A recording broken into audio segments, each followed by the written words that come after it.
Premiere Boyz, yeah. Yo, me and my team is the best in the world. You and your team looking stressed in the world. Said me and my team is the best in the world. Then you and your team looking stressed in the world. Yo, me and my team getting arrested by curves, and you and your team getting arrested by the curb.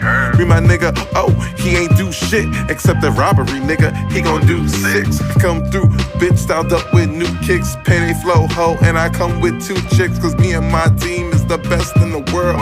Me and my team is the best in the world. Said me and my team is the best in the world.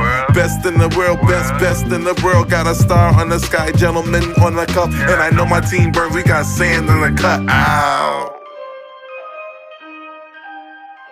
Premiere Boyz.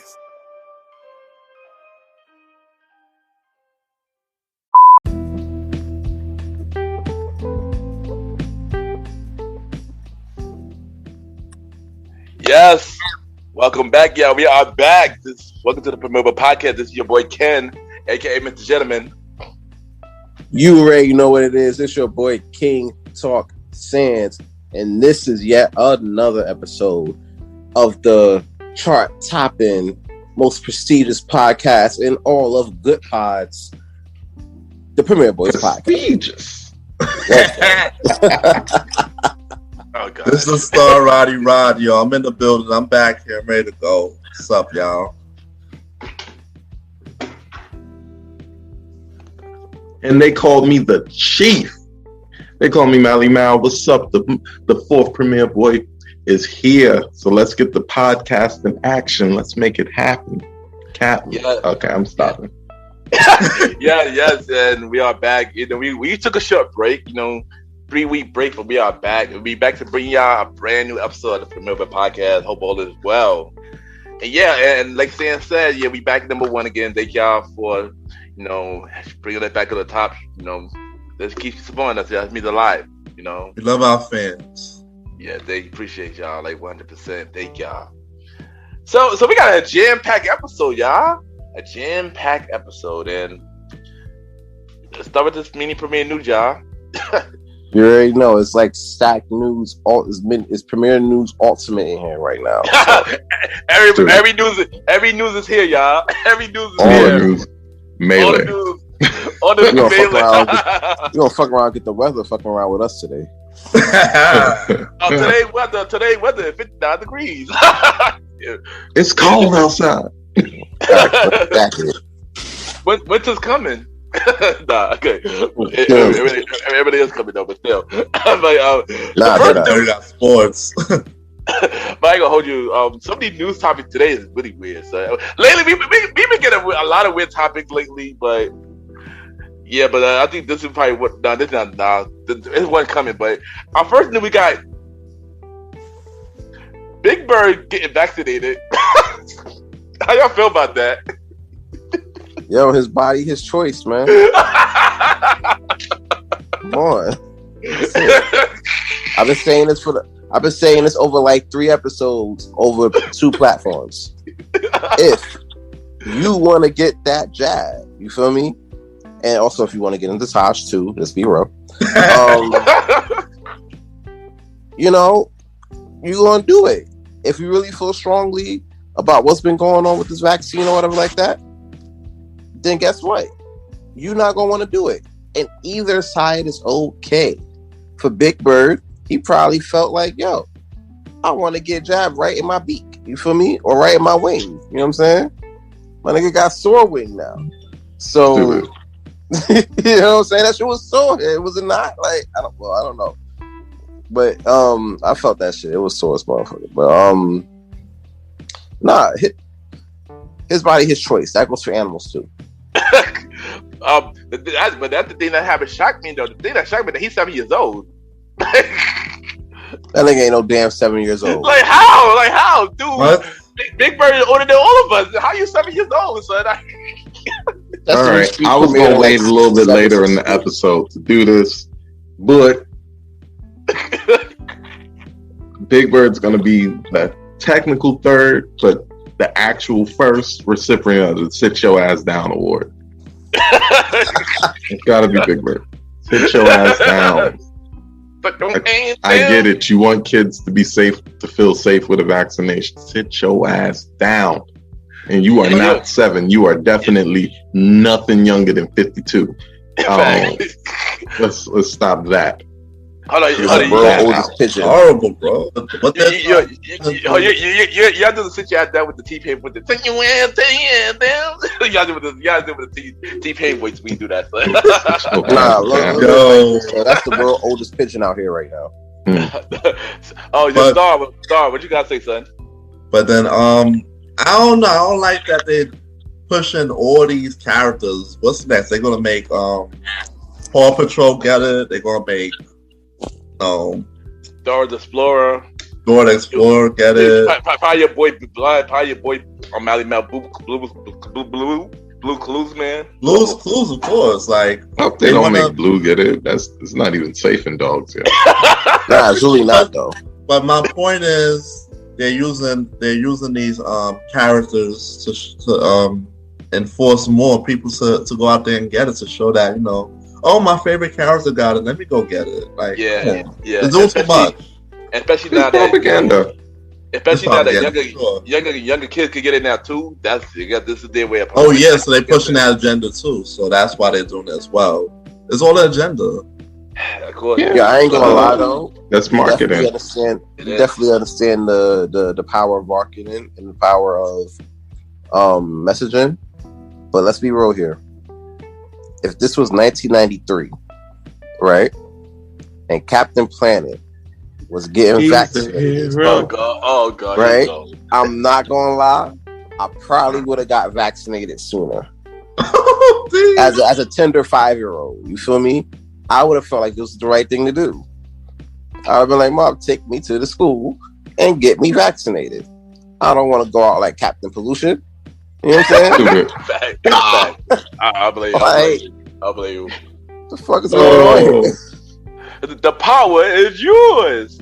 Next the fighter is yours. The fighter is yours. Power of marketing, though. That really is. That's the power of marketing and messaging. You got fucking Big Bird getting jabbed in his right beak and shit twice a month. You know what I'm saying? Just so little Johnny can sit there and get vaxxed at PS168. You know, the people you don't need to be persuading the kids, it's the parents. True, yeah. And if I feel like a vaccine ain't safe for my kid, I'm not going to get it for my kid. Facts. Or they're going to make what? Or they could take it to the next level and make a Baby Shark song, or one of them do a song. They just got to do all that. They just got to do hey, if your kid don't get vaxxed, normally you can't come to school. Basically. That's all they gotta do, and everybody else, like everybody gonna run and get their kids back. They don't want to be sitting in the house with them. Yeah, they already had to do that shit once. Like, but you know who not gonna make a song about vaccination? The Premier Boy podcast. We are not gonna do that. I don't know. So if you want a vaccination song, you better just be settling down for Vax That Ass Up. Shout out to you. I'm gonna make a song, right? It's gonna be called Our Body, Our Choice. Our body, our choice. That sounds like a song about consent and abortion. Yeah, consent for the vaccine, bro. Like, come on now. You ain't forcing me to do that shit, dude. Bro. Next topic on the mini premiere news. Summer Walker, she got her new album out right now called Still Over It. And it's one of the biggest R&B first week R&B albums ever. How you feel about that? Let's go, Summer. Proud of her. I haven't heard it yet, but proud of her. I flex with Summer. I heard it. I heard her album. It's pretty good, actually. I'm not gonna hold you. Pretty good. It was basically this album against London on the track. Like, London, how you produce your album that you got this on, man? That don't make no sense. I can tell you how that when you count the bag. That too, and on top of that, she did it through his production company. He didn't necessarily have to be there to make the beats. He just did it through them. You know what I'm saying? No matter, she got to pay me anyway. Exactly. Like, all those beats are expensive, so it's just like, all right, talk your shit. But as long as that Cash App hit, It's great. You can make all the Pookie tracks you want as long as my shit hit on Wednesday. All the Pookie and Ray Ray tracks you want all day long. But to be the first one Summer Walker in the first week, I congratulate her with that. That's for real. Same here. That's good. That's amazing. You know what I think did it though? That news about her first contract that people thought that was her current contract. Yeah. They were really trying hard to get her that $600, not knowing that she signed multiple contracts after. Yeah, right. That was that was her first deal. That was like her very first deal, I believe. People don't understand, especially when your first deal. Like, there's very few artists who, when they first deal, get anything incredibly significant. So even her $85,000 was very significant as an advance, because they had taken a risk on you. They don't know if you're going to sell. They know you're talented. They don't know if you're going to work hard. They don't know if you're going to start doing drugs. They don't know if you're going to get sent to jail. They don't know that, but they're about to put out thousands upon thousands of dollars with the hopes that, you don't start a crack habit and don't get the album done. Yeah. You feel me? There's a lot going on. So like, I don't think people should be so concerned with these first deals, because these companies, they got to make their ends back, because that's the essence of a record deal. Hey, I think you have some talent. Thank you. I have resources to make sure your talent gets heard by a lot of other people more than you can currently do. Yeah. Word. But one thing we got shout out this fan base. We got shout out all the women that were hurt, because they definitely brought this Summer Walker album, because they could relate to the hurt that she's been through. So shout out to all the women that brought this album that were hurt, because some of that shit probably came from toxic behavior on their side too. But we're not going to. It was. We'll talk about that on the topic. I'm not. Everybody every shorty, every beautiful chocolate shorty that went out there and got the Summer Walker album because you were hurt. Do me one personal favor. Stay the hell away from me. I don't need that bitterness in my life. Keep your sad ass over there. And when you finish with the Summer Walker album, go listen to some of the better Keisha Cole ones. But you feel me? Also, listen to thinking Silk Sonic, because they got an amazing album out there. I heard their album too. Yo, dead ass, bro. They got a fire album. Got me paying her rent, paying for drink. Pay the rent. Yeah. Diamonds on her neck, diamonds on her wrist. Yeah, that's my sorry thing. Good ass. I'm over here like jumping out the window. Yeah, that album is all the fire. bills. The kids run around my crib like it's Chuck E. Cheese. Go get that to number one this week. That need to be number one for real. Yeah, that it should be though. That could be number one. Bruno Mars, Anderson .Paak. I think the album finally came out, so yeah, I'm about like Bruno Mars has not truly disappointed me with an album. Neither has me either. So. I'm a fan of both of the guys, man. That's a great combination. I'm not gonna lie. It's an amazing combination. Phenomenal. Man. My only issue about the album was too short. So I wanted more. It was too short for me, son. No, you know what? I'm kind of happier with shorter albums lately, especially because people are doing less with them. Yeah, I don't need another 38 album song like Chris Brown and Kanye dropped. I don't mean that much, but they left with 9 songs, son. Y'all should at least give us like at least 12 or 14. 12, exactly, yo. I wanted more. That's how good this album was. It went to the point that I wanted more. The sound and everything. We're a little spoiled, bro. We forget back in the days when you used to get CDs on Fulton Street. Some albums only had 9 songs. True. Yeah, true. Thriller was 7 songs. Shoot. Kanye put out an album like a couple years ago. All of them had 7 songs. Daytona. Daytona. Daytona. Tiana Taylor album. She was upset about that. For real, Kissy Ghost, Kid Cudi and Kanye collabo. And now I only like 6 tracks. Oh yeah, God. All them Cop Shop the Kid. Yep. Shoot. We gotta talk about music in another episode, man. But also, Britney Spears' censorship had been terminated. Thank you. How y'all feel about that? Yeah, that's amazing. How y'all feel about that? It's about time, yo. I'm glad. Feels like I'm in white folk business, and I don't want to be in white folk business.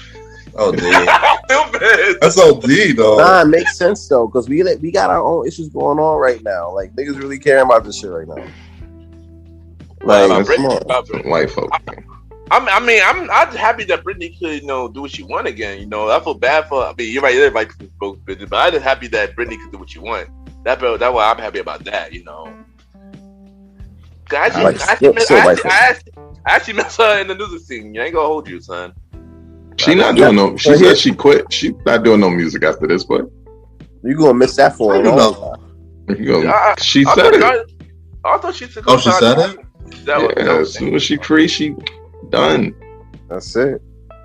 Which She is live her good, life. I guess, because something wrong with Britney Spears. You better listen to Baby Hit Me one more She's time. already been going through it. Let her go she had somewhere that. and heal. No, she had no. I agree. She should heal though. You're right. She should. Yeah, heal. of course. She's been through a lot. And Her life. I don't think we need a 40-some-year-old pop idol. I don't think we need that personally. Yeah, we got leave Taylor that Swift to right now. Like, leave that to everybody who coming up now. She need to go count her money and stay somewhere safe where she can live her life. Because she another one of those people who sacrificed their childhood for this. Yeah. So they need the other end of their life to kind of get everything right. Yeah, that's true. That's definitely true. But like I said, I'm happy that she's free. That's all. I'm happy about that. Of course, yeah, we all happy that she's free. mm-hmm. But Will Smith is White next, folk bro. business. Oh, say damn. again, Sam. I said, Will Smith, you up next, bro.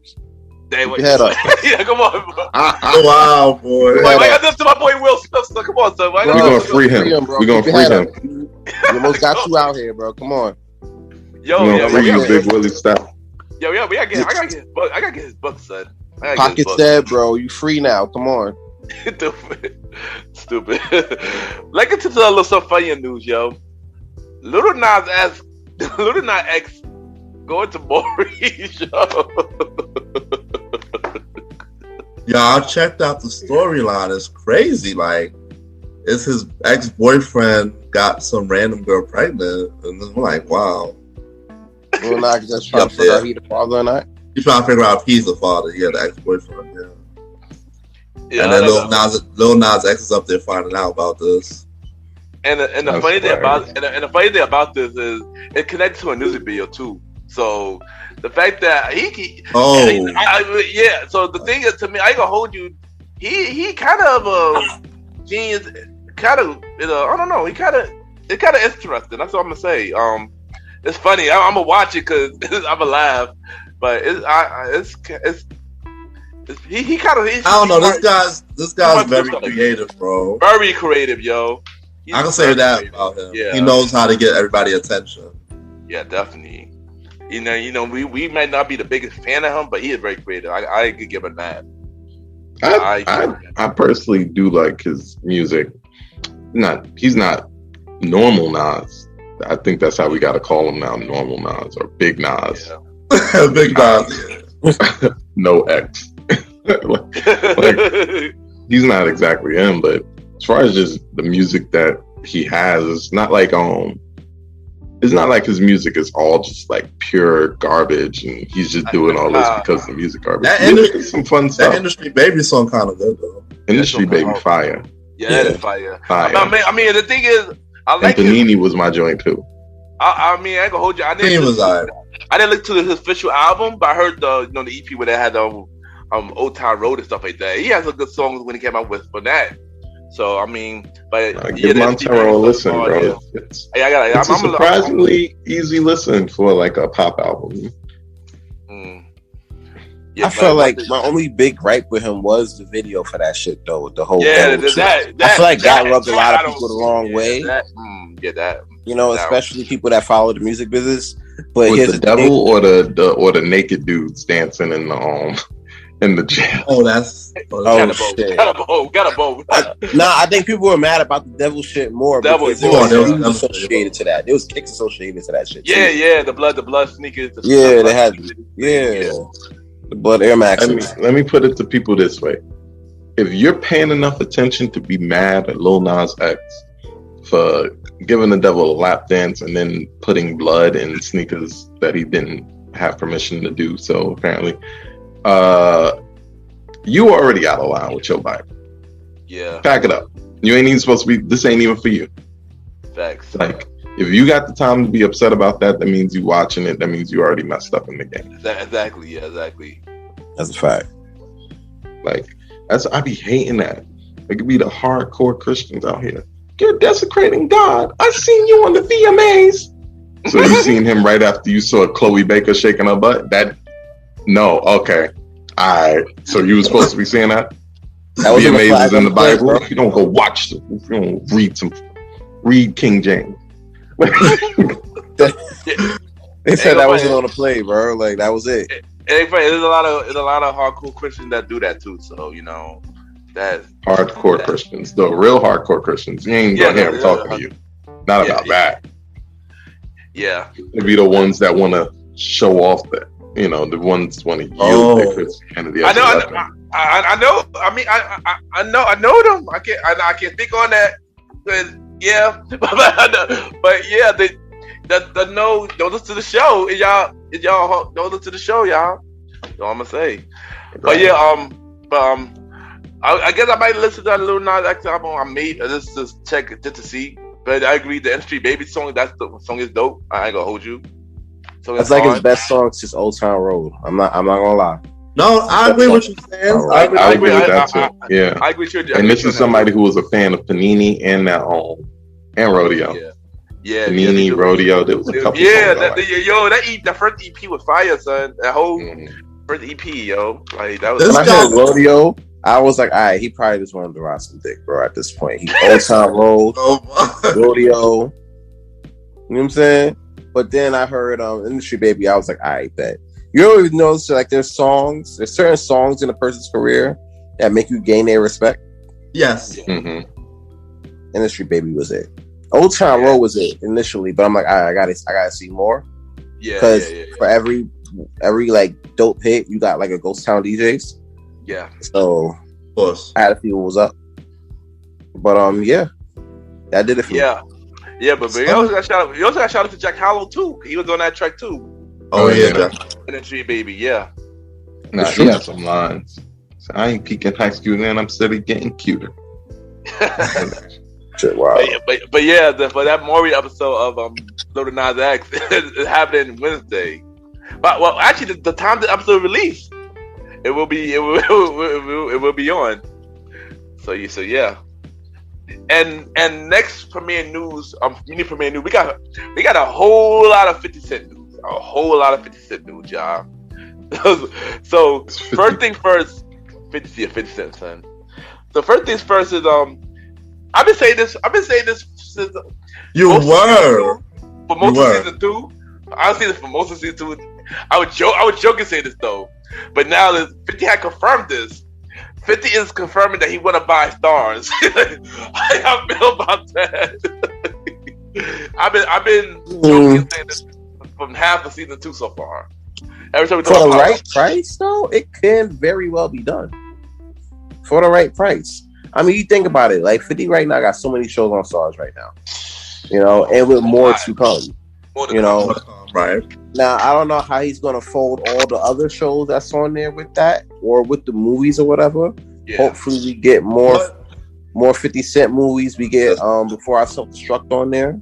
Yeah. And we get that movie where he lost like all that weight for cancer and shit. Yeah, right. That's on Stars more. I like that movie. I hope he puts that movie on Stars because I still have not seen it, nor do I know where to find it. I've seen it. I mean, that's when damn near killed himself for direct to DVD effort. It was on BT. It premiered on. It did show on BT though. Even worse. That shit was on Stars one time though, and it was wild. Oh wow! I came home from Contra, right? One of those nights where I just left early. So I was like, all right, I'm out. And at the time, back home by 11:30. Nah, he got home by 2:30. So I got home like in 10-15 minutes. It was like that was it. A cab ride, yo. Yeah, I get home and Kim be like, "Yo, where you at?" I'm like, "Yo, I'm at the crib. I'll be at the house tomorrow." True. It's lit. But one night that happened, and I saw that movie. I think it's Things Fall Apart or some shit. Yeah. Yeah, man. But he took that shit serious. He did. Like it showed, literally. But also in his acting too.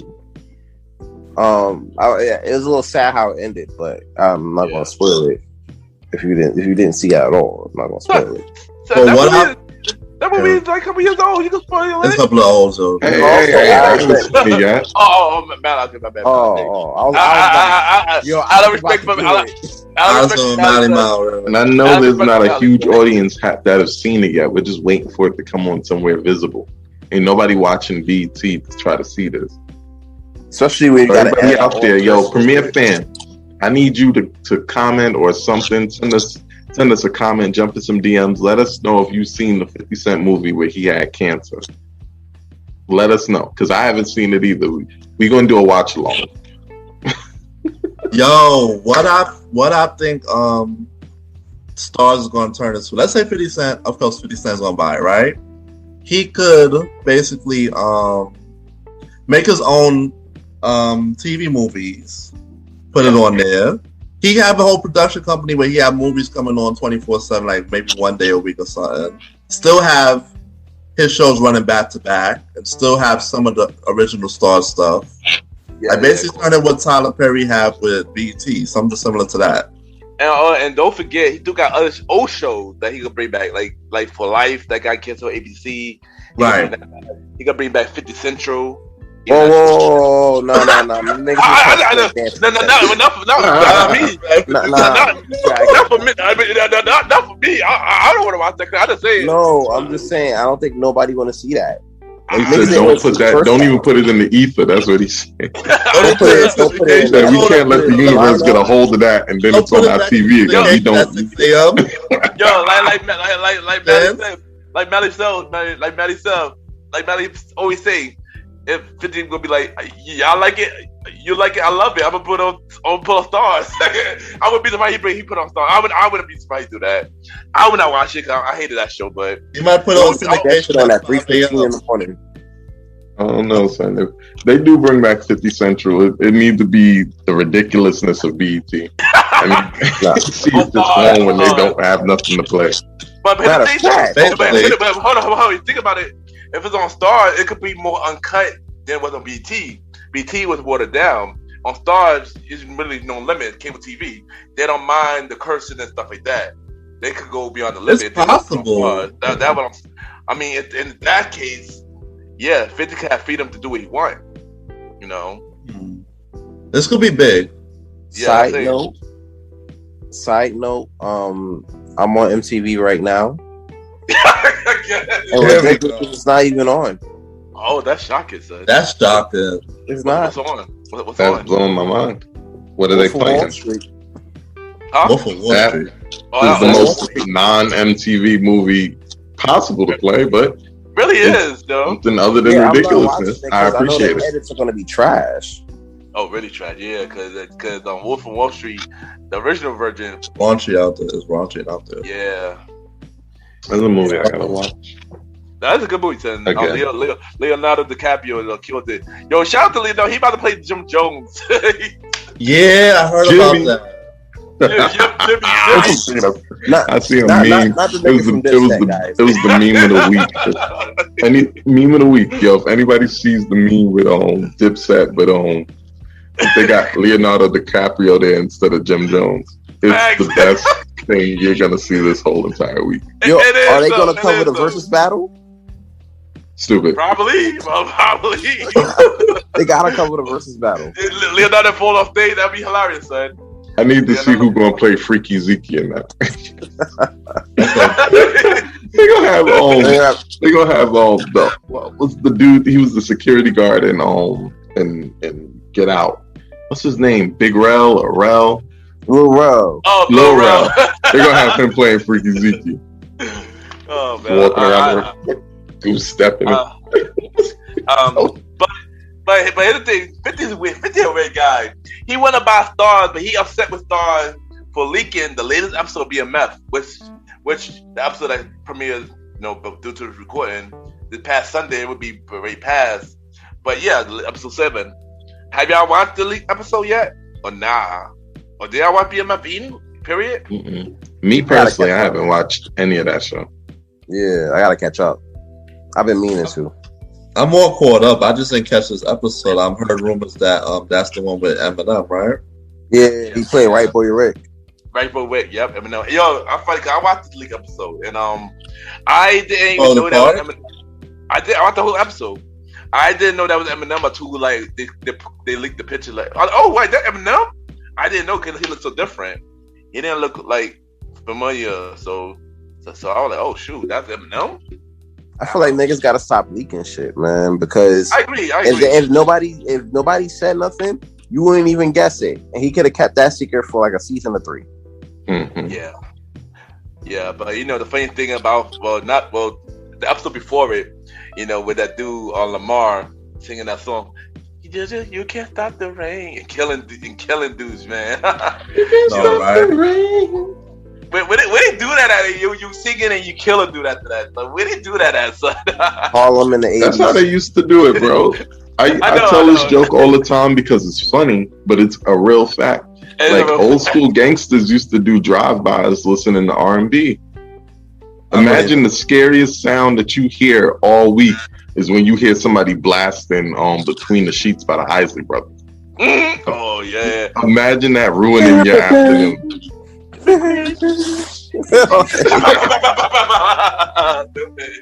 Soon as like you outside, you see the kids playing, and all you hear is Between the Sheets. Everybody goes into a fucking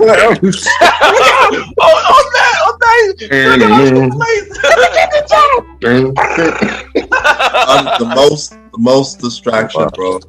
It is crazy. That's crazy. If you think about it, that's the last thing you expect, a fucking love song to come on at your demise. Nah. Like, how the fuck?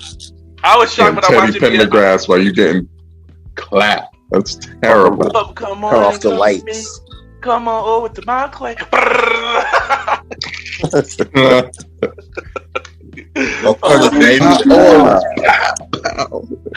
Yo, but more. Like, at least you gonna watch some good music, man. Listen. Fact, yo, man, amazing R&B music, son. You gotta go out in the blaze of glory. Classics, man. Real talk. Classic.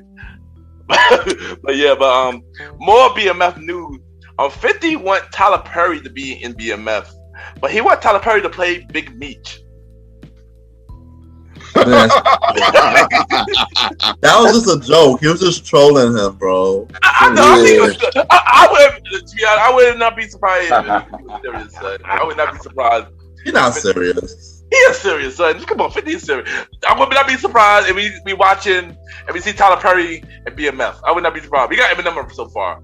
I would not be surprised if we get Tyler Perry and BMF. I'd be extremely surprised because Tyler Perry is a billionaire. He does not need to do anything he doesn't want to do.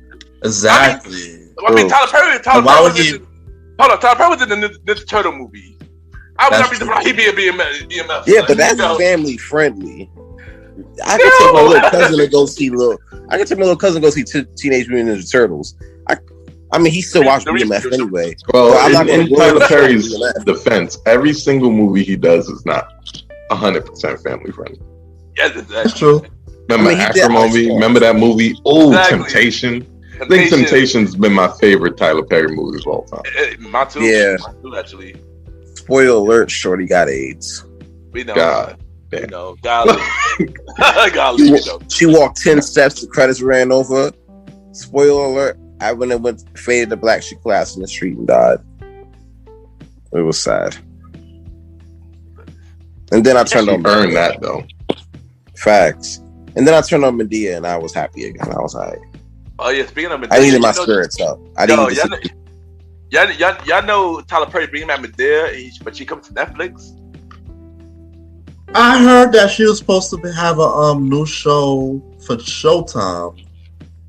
Oh yeah, new show for Showtime too? Oh wow. Yeah, he trying to really bring back this Medea cash cow on everything. Leave Medea gone. Yeah. They already trying to bring back Tyler Perry, The House of Pain again. This is like the third time they're doing it. It's already out. Did it get canceled again and they bringing it back? No, it's been out since last season. It's been out since last year. Like, Yeah, we reviewed it on the show like early. I thought it got canceled and then they bringing it back again because like No, COVID. it's just this is the second time because there was the first run, then they had another run, and then it's been gone for mad years. And then they now had the it's one with back just again. the parents that was a train wreck. Right. Right. I forgot about that one. Oh yeah, I forgot about that one. The one that was the I'm like, it's okay to let it go. It's okay.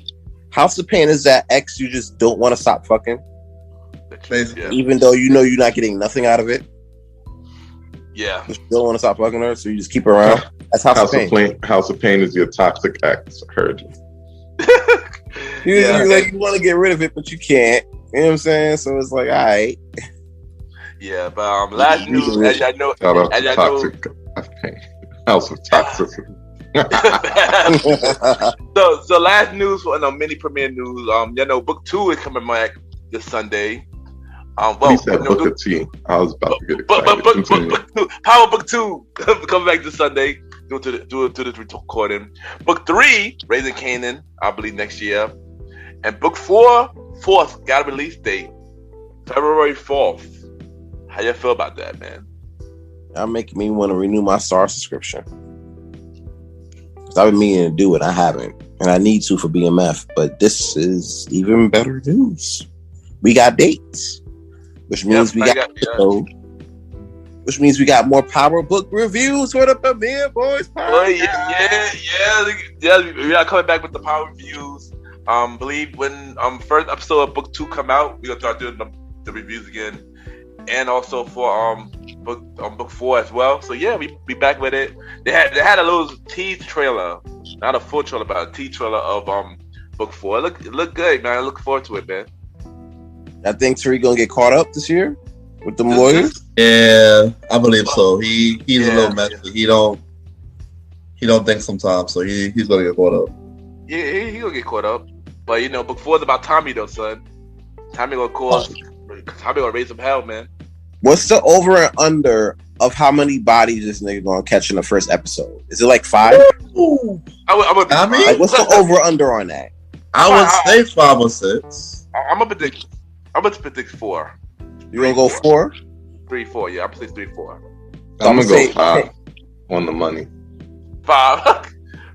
I would say 5 for real, because you do be. I said 3, 4. 3, 4. I'm gonna give Ken 3.5. Roddy, how many you got? 5. You gonna kill a little person? Like he might get 3, he might get 4, but in that range, Ken got it. Yeah, pretty much. And if he do kill a little person, that does count to Ken's total. So keep that in mind. I'm going with 3. Seriously, at first I thought it was 5. I thought about his first episode. I'll probably go with 3. You're right. The first episode not gonna go too hard. Exactly. So, it's gonna be 3 to 4. It ain't gonna be a match. I said that. Right. 3, 4. But you know this. But we got to refine answer February 4th. Hopefully we still be on the air. We probably be on season 3 by then. so yeah. I'll touch on the Nick King talk. We'll talk about it. Oh yeah, you used to be on around that time. But you might be on too around that time, I believe. But yeah, that's it for the mini premiere news. Now let's get to the main premiere news. And first premiere news, we got Eric Adams, man, the mayor, Eric Adams. How y'all think he gonna do? Do we believe in this guy? What do you think? Melly Ray started. I'll let you have this one. Listen, not that I was expecting much from our politicians, but just seeing some of the things he was talking about doing, bringing back anybody that's trying to bring back more covert policing in non-covert places. Like I'm against that. I'm pretty sure he wants stop and frisk back too. Oh gosh. I'm not saying he's already said that, but I'm saying that's in the back of his mind. I'm against that. I'm a natural born Brooklyn guy. No, nigga, you've been in Westchester. Don't lie to me. Don't lie to me. Oh, don't lie to me. It's okay. Honestly, he was probably the best choice on a really, really crappy field. Maybe next to Andrew Yang, but I feel like he was just running on platitudes rather than actual platforms. So, Eric Adams, do your best. Let's not do the over policing thing that I'm sure you're leaning towards. We'll see how well my sentiments age. Wow. Roddy, you want to get this one? Yeah. Right. I don't know. We'll see how Eric Adams do. He was okay as the Brooklyn borough president. Didn't really see much problems with him. I mean, what was the biggest thing he did as the Brooklyn borough president? I cannot name that. I just know that. That's my I point. have a lot of faith that he'll be okay. I want to say he'll do great, but he'll be okay. Nigga, I don't care if he's gonna be okay or not. Is New York gonna be okay? Nigga, we live here. Yo, listen. Hey. Shout out to the homie Eric Young for Eric Adams. We out. He knows. He knows, son. He knows, son. He knows. No. Fuck niggas that wear red fucking berets and shit. You feel me? I don't respect it, but it is what it is. Yeah, man. The city gonna be the city, but it's going to get even crazier. If he's really gonna do that police and shit, where he's gonna bring back not only stop and frisk, but DC undercover cops wearing plain clothes or plainclothes cops. My bad. Mm-hmm. Yeah, that's a problem because that means you think about it like this, right? Say you 16 and you come home from school and everything like that. You black kid come home from school, hard ass day, trying to books. Got to Showtime, Eric Young. Okay. I'm in the middle of this shit right here. That shit just hit me out of left field. That's wild. But but seriously. And then a group of guys come up to you talking about, NYPD showing badges or whatever. Get on the ground. Everybody on the floor. And they rough your son up, and God forbid, they end up shooting your son. You know what I'm saying? And then now, what if it came out, right, that these plainclothes cops, right? Plainclothes cops. But put that at the bottom, Mally. Plainclothes cops. Yeah, put that at the bottom, man. These fucking cops. Because how easy it is to get a badge and some like there's stores that do that these days. Exactly. You don't really know who's who. And in the climate that we have right now in this country as a whole, You do that even online. Exactly. So with the way that we going right now in this country, people just wanting to run up in the Capitol and shit just regularly. You know what I'm saying? What's it take for a small mob to sit there and do some shit like that in our city? It's a really big thing. Fuck the fact that, stop and frisk is statistically bad in our neighborhoods to begin with. But then you add this potential shit on it. I'm not going to say this because, this is already happening. But this is the things that, these are the things I think about. I'm like, wait a minute. It could really turn out this way. And, our communities could be even worse off than what it was before Eric Young showed up. You know what I'm saying?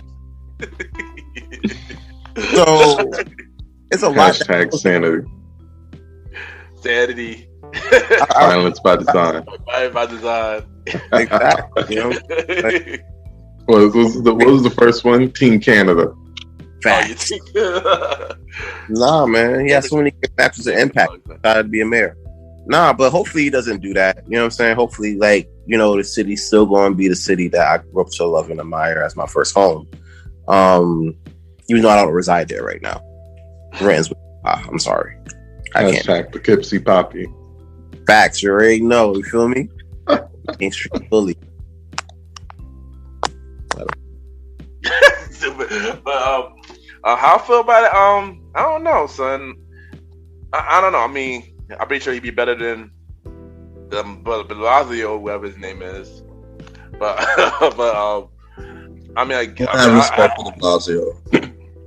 Yeah, Blasio would trash me. You ain't like the Blasio? I like the Blasio. I don't know. I don't feel like he did much, but I like who he was. I had mixed feelings about Blasio. Because when the thing with the cops happened, he talked about his son, who's half black. He's that could have been my son. And he said it in front of the cops, and the cops disrespected him by turning their back on the mayor. Now, remember who the mayor is? The mayor is the chief of the chief of the chief of the chief of police. Yeah.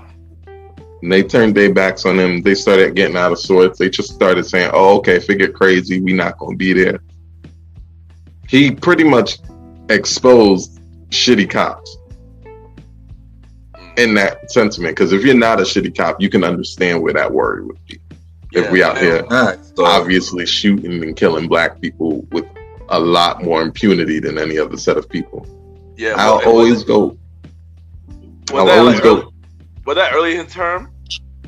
That was right after what happened. I think that was in the second year that happened.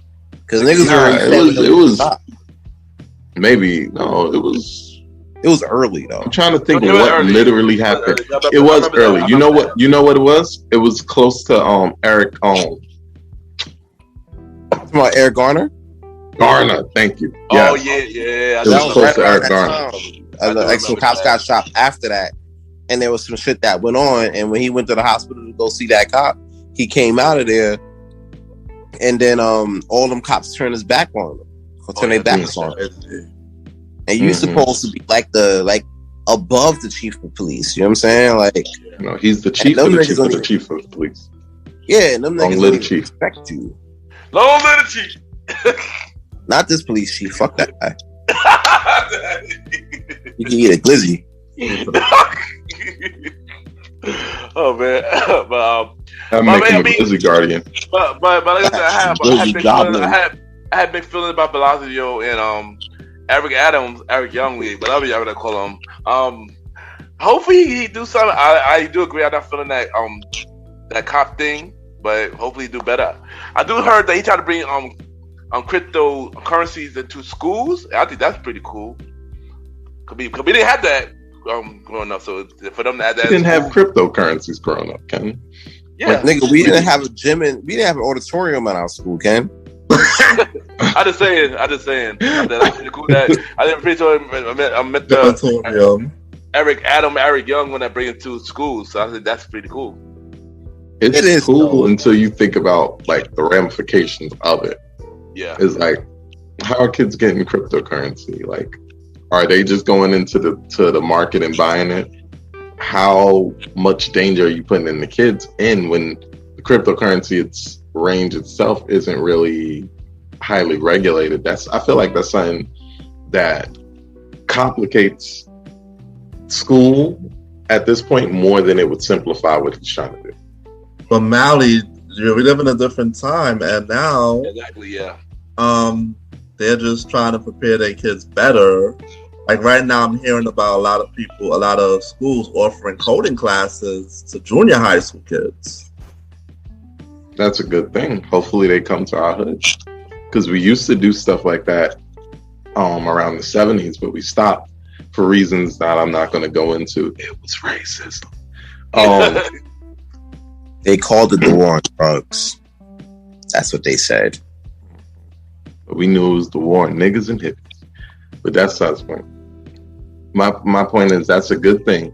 All I'm saying is like bringing it and making it be used as a form of currency for something that should be free anyway. That's where my problem is. Because remember, what it they're going to be paying for lunch. They're going to be paying for books.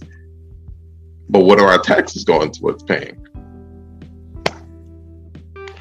You don't want to educate the kids on crypto. Not saying that. Yeah, that's not what I'm saying. But here's my thing. That's not what he's talking about doing. He's talking about just introducing it as a form of use, as a form of payment in schools for things. Oh hell no! I thought it was for education wise. I thought it was more like teaching them. No, education wise, yeah, of course, I'm down with that. Remember, I was in Mr.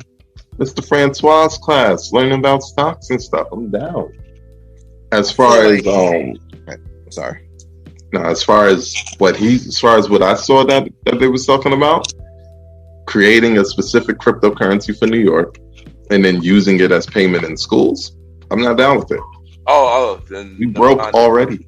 Oh, never mind. I thought he tried to. Oh, like, nah. I thought it Now was that I think about it, it's different. yeah, okay, I see. Yeah, same here. Yeah, I thought it was more. I thought it was like more about the education. Okay, never mind. And Never the mind. phone You gotta paper, understand, right? The problem with that whole situation with the crypto, right? People like it is still a market. Not a lot of people that is not even. I wouldn't say. All right, hold up. It's a market that is not even like really fully developed as of yet. You know what I'm saying? It's true. A lot of these like coins that's out here right now is like they'll have sharp gains for all of 5 minutes. Yep. Right? And then that's it. You look at recently, if you were following the news on that, they were talking about how Squid Game, the Netflix show, had its own currency. Mm-hmm. And it was only given out to like a few hundred people or whatever. And then their coin value shot up to like 2,000% in all of like 10 to 15 minutes, right? Yeah. And then 5 minutes after that, the coin value just plummeted and now it's just worthless. You can't even sell it and get your profit back. So it's like that whole market in itself is so volatile. You you have Bitcoin, you have Dogecoin, Shiba, and things like that. But those are like for coins to get to that type of notoriety, it's like a small percentage of that, you know. And in the midst of that, you're still sifting through all the bullshit to actually find something worthwhile investing in, even if the market's a little volatile. I'll say you could teach it in schools, at least what we do know. But I will also teach the currencies in schools, like the currency exchanges. Yeah.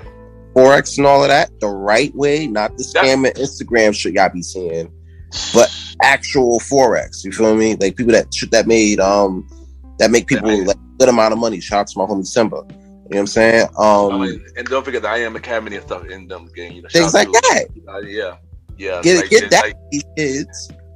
So that way, as you're going through college to get your degree and everything, you already have another avenue of a way that you could potentially get some money. You know what I'm saying? Yeah. That way, it's not about teaching though. It's not about teaching them. It's literally just about, because what would happen? Listen, cryptocurrency isn't so hard to understand if you can, like, just think of every coin like stocks, right? Mm-hmm. But at the same time, understand that they have monetary value. So cryptocurrency, like if you understand either the stock exchange or just understand generally what there's to understand about foreign exchange, you kind of get it, right? The deal is really simple. Like certain things based on how they're moving and the level of popularity they're going to have, they're going to be considered the more valuable, right? Easy way to pump and dump cryptos, right? Create a cryptocurrency. I have a friend that created a cryptocurrency. And the idea is to just get that currency traded enough times where it looks attractive. Once it starts looking attractive, demand comes. When demand comes, that's when the actual currency goes up. So the Squid Game looked at attractive because once again, it was coming out right on the heels of a hot show. It was very limited. A limitation on something increases the value, right? But the reason why I lost its popularity was two reasons. One, the people who initially put out the Squid coin, they collected the money and then they discontinued all operations. So basically, people got clipped. And once that happened, the value went down. Now, I don't know if the value is going to come back up or go high again with the announcement of season 2. But that's just the thing. It just has to be popular enough to be traded. It's like everything. Literally like anything. Just think of pure money. Okay, the dollar is worth this right now. But if something happens over here in China, the dollars won't be worth as many China dollars. What do we call China dollars anyway? Yen. Oh. No, that's Japanese. No, it's Chinese yen actually. For real? Oh shoot. Okay. Yeah, cool. All right, my man. So yeah, so is not going to be as worth as many. So it just goes up and down. You just have to be abreast of understanding what's hitting and what's not hitting. I mean, you know, as a person that, you know, study cryptocurrency and stuff like that, I mean, I wouldn't mind it education, but like say, since that's not the case in the Eric Adam case, then dang, I take my statement back. Next topic. Next topic. All right, bro. Yeah.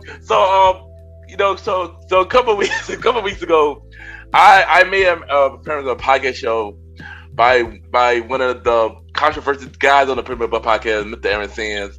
King Talk. It was a dope interview. You know, check it out now. Check it out now. All streaming platforms. Fact. Top 20 show in society and culture on good pods. All right, we continue. Yeah, and you know, it's one topic that we've been talking about it on this show many times, but we spoke about it on King Talk as well. Dave Chappelle update, you know, and what was the topic about Dave Chappelle? What we talked about on the King Talk. All right, so basically, what happened was one of the LGBT groups that protested against Dave Chappelle recently forgave Lil Baby. The baby. There's always too many names. I gotta be there. The baby. It's a damn shame, but yes, the baby. All right. LGBT group forgave the baby, you know, for his comments, for his initial comments, you know, that inflamed the LGBT community. However, they said Dave Chappelle still hasn't shown humility and or bent the knee, give or take. Yeah. He hasn't fallen in line. Basically, he hasn't known his role, shut his mouth, and fell in line. He didn't do that. Basically. So my question for Mally and Roddy, because since me and Sam spoke about it, we don't have to talk about this again. How y'all feel about this? Roddy? Mally, the chief and the star. All right. So basically, what they're gonna do? They're gonna just keep bashing Dave Chappelle and correcting his work. Like the baby, you know, he went on stage and he got forgiven. Like, come on, Dave Chappelle. Like, come on, man, this thing gotta end. I don't think they should be crucifying his work for so long. Like he's established. He's been around for so long. Though he's gonna say and do what he wants. Like, I stand for Dave Chappelle. Like this gotta end. We gotta forgive Dave Chappelle and move on too. What he gonna do? He gonna put on another comedy special, and y'all just gonna have a radar looking at what he gonna put next. Like, that's how I feel. Just to piggyback on your statement, like there's a couple things you said. I understand why they won't quote unquote forgive him, and that's because he has not asked for forgiveness. He has not said sorry because he is not apologetic for what he is saying. You can't forgive somebody. Well, you can personally. You can forgive somebody outside of them being sorry. And if they're going to do that, they're going to do that. But they're not going to do that because it's kind of a power struggle. Dave Chappelle is like, no, I have the right to say what I want to say.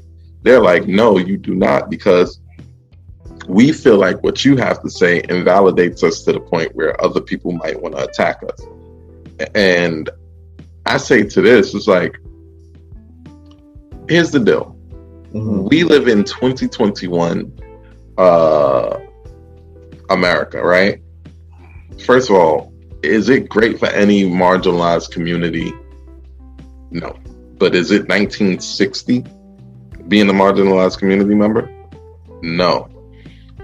That's the first thing. The big and I say that to say this, like it is no longer like damn near legally okay to have someone go out of their way to hurt you as a transsexual or hurt you because you're this or hurt you because of that. It's not a generally legal thing, nor is it something that is seen as generally okay. Right? So on the whole, it's generally not okay. Right? I don't see what Dave Chappelle said that would incite violence. I listened to it several times. I would love to have somebody who's a part of the community that could break down something that they know that he said that could lead towards violence, but they're not. Here's the deal: if you can, Premier Family, if you're LGBT and you can, hit me up. Let's talk about it. We might even bring you on the show, do a special overtime episode. I am dying to have this conversation, but I'm also of the mind that this conversation can't happen because it's not real. It's not real. There's no sort of violence that he calls by his jokes. Or his jokes, they weren't even particularly mean towards the community at whole. They were just, it was jokes about, it's like the way I felt about Dave Chappelle's jokes against the LGBT is the way I feel about Dave Chappelle's jokes towards Black people being subservient. Right. Yeah. Right. Remember in 2005, he was like, I went to a Black school, I came out of it, and they were like, hey, how do you get success? And he said, you got to get to entertaining these white folk. You gotta play some ball, rap, something. That's the only way out. You try. See, that was a horrible joke, but it was a joke. Yeah, exactly. You understand? I can take my marginalized ass and laugh at a joke. It's a joke. This man is not getting up and making jokes about killing. He's not even making jokes about killing these people. Exactly. Not doing it. It's not even like that. Listen, if I can take Gary Owens making Black jokes, y'all could take Dave Chappelle. Facts. Wow, that's a good point to bring up, Gary Owen. Yes. And it's crazy because Gary Owen Black jokes aren't even that funny. Yeah, exactly. Not even really trying. And that's the problem. Yeah. But like I said, I stand for Dave Chappelle. I will continue to stand for Dave Chappelle. And yeah, I think everybody in the Premier Web Podcast, everybody in the Premier family, we all stand for Dave Chappelle. If you don't, sit your ass down. Next topic. So we know Facebook. Facebook apparently changing their name into the metaverse. Facebook is now Meta. These changes have already taken place, although your individual apps still have their individual name. Yeah. But all of those apps that were bought by Facebook is now under Meta's umbrella. Yeah. Facebook, IG, WhatsApp, and something else. Snapchat, right? Yeah, Snapchat. So my question to y'all is how y'all feel about this metaverse?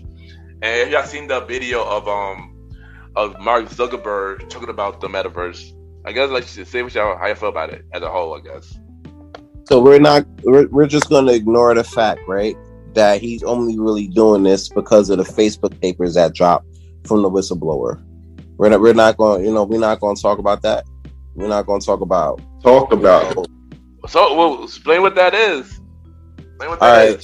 From what I could understand, right, it was about some parts of it where Zuckerberg lied about Facebook not sharing information, like private information from their users and stuff.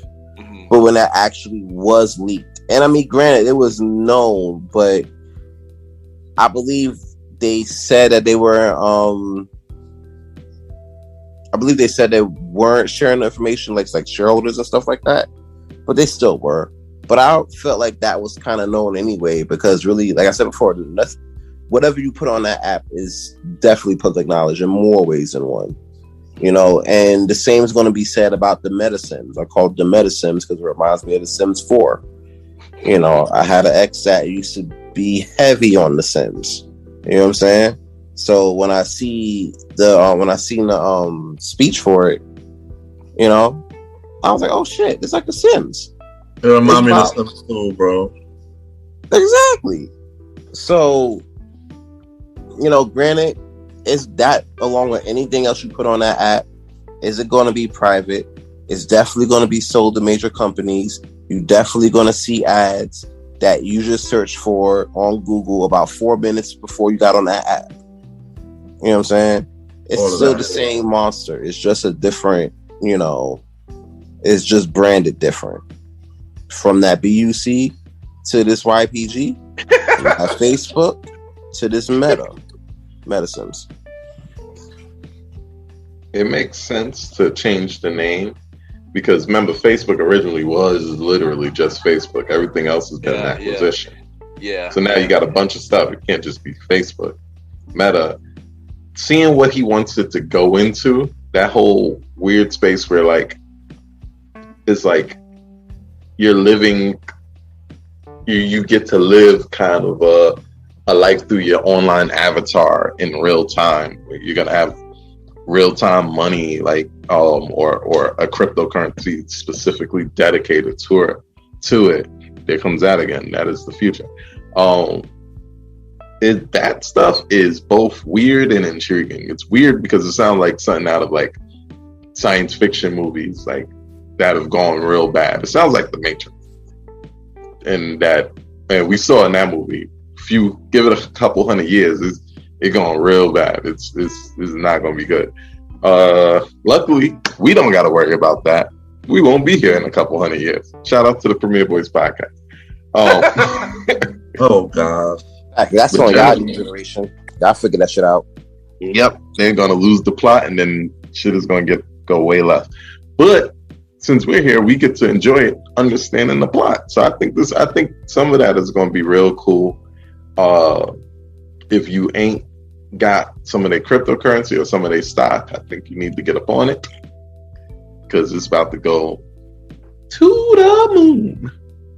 You should have been able to. Honestly, you should have been buying that shit when the Facebook papers dropped initially, because the stock was going down around that time. That would have been a perfect time to eat that shit up, because you already know Facebook was going to sit there and bounce back with this meta shit, and that meta shit would have raised their stock up considerably. Oh yeah. So by the time you hear in this episode, you already missed the wave. You know what I'm saying? So, congrats, but y'all played yourselves if you didn't invest. I did. Facts. But yo, Cameron Grimes. Yeah. The metaverse, you know, basically they're just trying to expand. They're trying to grow They're trying to grow the whole thing, and I'm looking forward to what they do with it. It's looking like it's going to be real promising, but it's also going to be less. It's going to be more. It's going to be less private, obviously, like y'all saying. So I agree with that. Yeah, I don't know, man. I don't know. I'm not with the metaverse, man. I don't think I want to be a part of that. I'm not sure if I want to. You are part of it, though.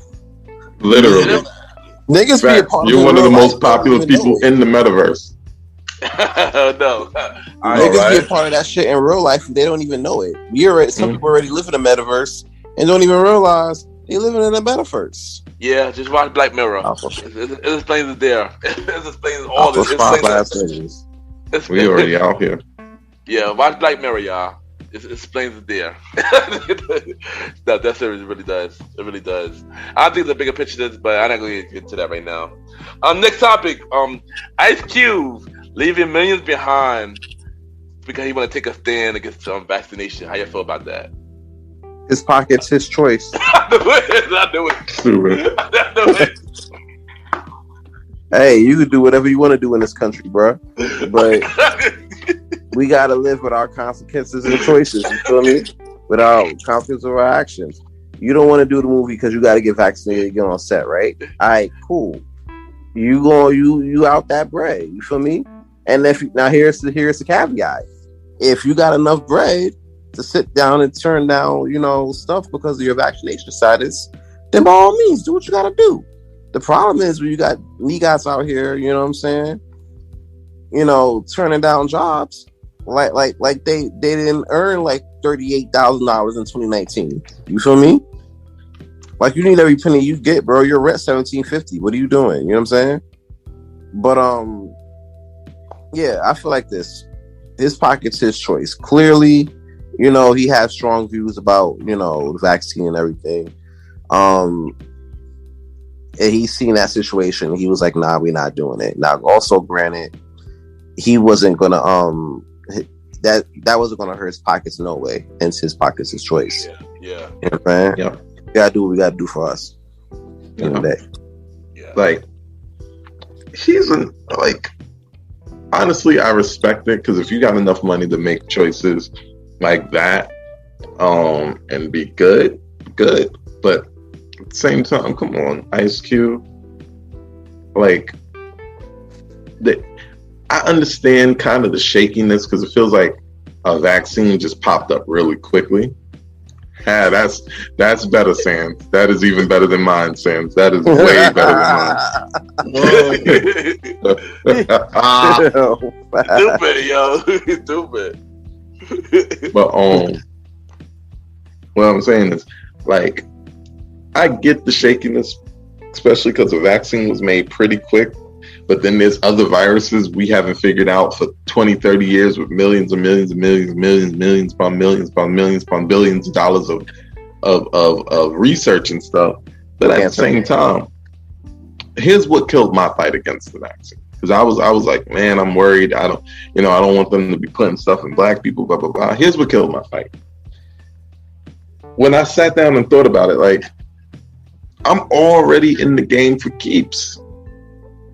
Before I had any cognizance of myself, they done hit me with 6 needles already. You and you too. Everybody on this call. Because none of y'all have gotten measles, mumps, rubella, polio. Shoot. I don't even think y'all got chickenpox like that. That one I don't. Nah, bro. I had chickenpox. I had chickenpox too. Yeah. I had them twice. And people stopped getting chickenpox after they made the chickenpox vaccine. Crazy. 1995, apparently. Right? All I'm saying is, listen, if we take the disease at face value, a disease that kills people, a disease that's extremely spreadable, like literally if you can be in distance with somebody and they can catch a disease, they can die. Within 2 weeks, they're no longer here. If they survive, then boy, they're going to feel like they wish they died.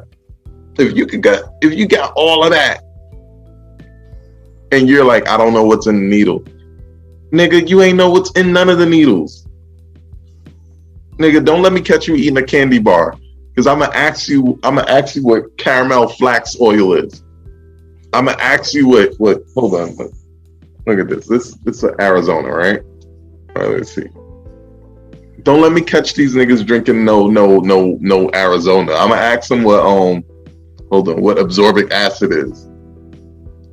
I'm gonna ask them what glucose fructose syrup is. Golly, this is sugar.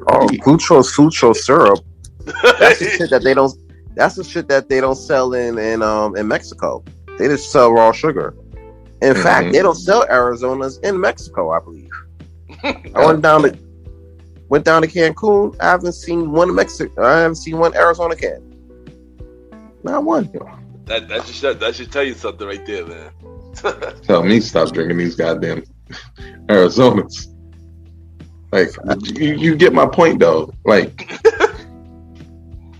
Cube, unless you are really down like that when it comes to how you eat and what you decide to eat, because he got enough money. He could have like a personal farm, some personal people. He has enough money to buy these things, but unless he's that person, cut it out, bro. I hope he's not somewhere in the back of his mind talking about people tracking him. I'm like, you have a cell phone, bro. Over for that. You pay all your transactions in card, right? Over. There's literally a chip in that. In your debit card. There's a chip there. Yeah. We done came too far for you to be trying to avoid being tracked now. It's kind of a wrap, everybody. Wrap it up. The jig's up, guys. We're busted.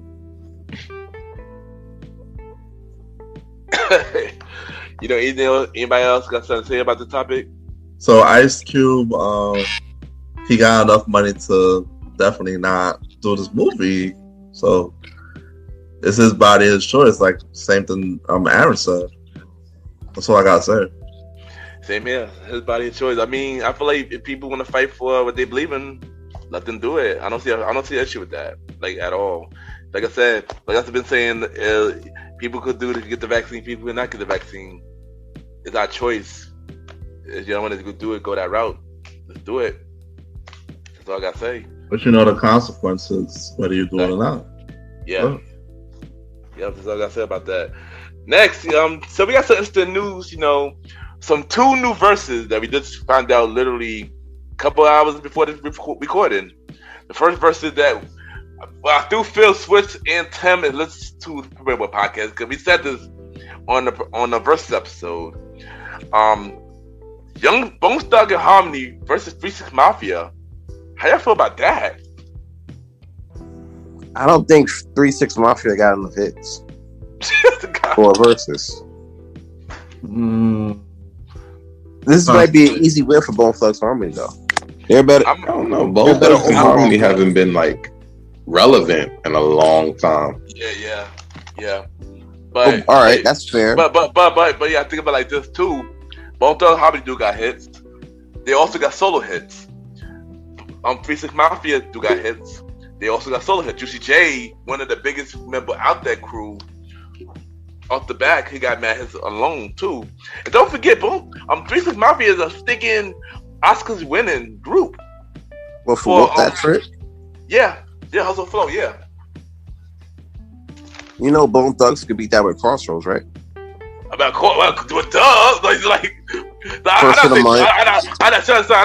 not saying 3 6 is gonna win. I'm not saying that at all. I'm just making sure. You're just mentioning that. I didn't mention that exactly. Nah, I'm Bone Thug all the way. Come on, they got Notorious. They can play that Notorious Thug and call it a day. Like, Notorious. Yeah, exactly. Notorious. Exactly. You just got Biggie out there. I'm with Bone Thugs and Harmony. Yeah, definitely Bone Thugs and Harmony. It might be a short night for them. Yeah, shout out to my bro John. You know, he listens to the podcast. He a big Bone Thugs and Harmony fan. Yeah, he happy about this versus. But yeah, I'm actually looking forward to this. I ain't gonna hold you. Especially with Bone Thug, you know. Yeah, dope. They're dope. And then we got another versus that we just found out literally before this recording. Stephanie Mills versus Shaka Khan. How y'all feel about that? This is supposed to be the Thanksgiving versus next Thursday. Well, due to the recording would be tomorrow. Due to the recording would be tomorrow. But yeah, how y'all feel about this one? Thanksgiving's already next Thursday. No. It's the week before Thanksgiving, but this is the Thanksgiving versus. They ain't trying to do the versus on Thanksgiving. So they're doing a week before Thanksgiving. Like my brain was. There's way too much that went on, bro. No, I don't hold you, son. I think about that food on Thanksgiving. I don't hold you. I'll be the same way, son. Trust me. I'm house hopping. Who got it finale? I'm out here picking up plates. I'm gonna have a bag. I'm gonna have a Grubhub bag. For future, we need a Friendsgiving, yeah, for future. I need to come up to the crib. We get this Friendsgiving thing jumping. Get some fresh air in y'all lungs and shit. You feel me? Yo, you mad? I'll go house hopping and collect enough food to bring a plate. Dude, we can just go to Roddy's house. Facts. You can go to Roddy's house. No, but seriously, but who y'all think got Shaka Khan and Stephanie Mills? Of course, I got Shaka Khan on this one. Stephanie Mills, she got some low key hits though. The '80s was a huge thing for her. Yeah, but Shaka Khan is Shaka freaking Khan. She pull out through the wire. I mean, through the fire. The fire. He says through the wire. She got it for me. No, this is hard. What's that other song she got? Like, Natural Woman. I'm pretty sure that's her. Exactly. Whitney Houston, or the one with the Houston sample. Yeah, that too. Oh, my other song.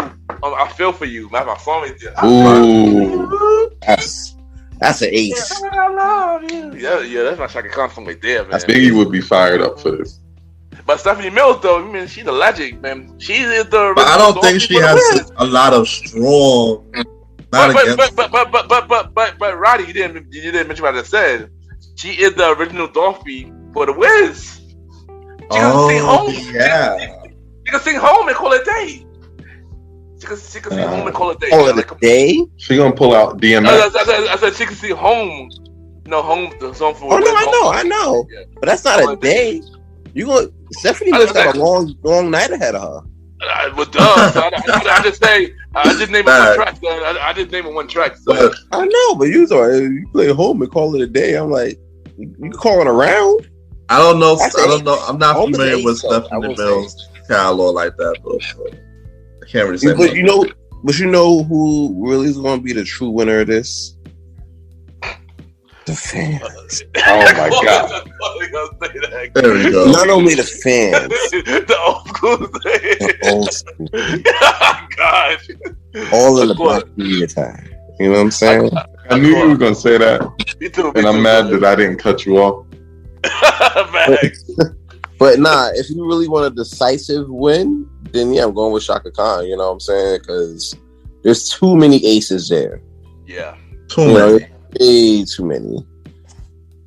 You know, there's a lot going on. She has like a pretty lengthy profile. You know, Stephanie Mills had a strong 80s. To be clear, Yeah, she did. wasn't a whiz. So that I could give her out of 20 rounds, I could give her about like 12 rounds before she's in trouble. Yeah. I can't think of every Stephanie Mills song. I could definitely think of more Shaka Khan songs more than anything though. Of course. Yeah.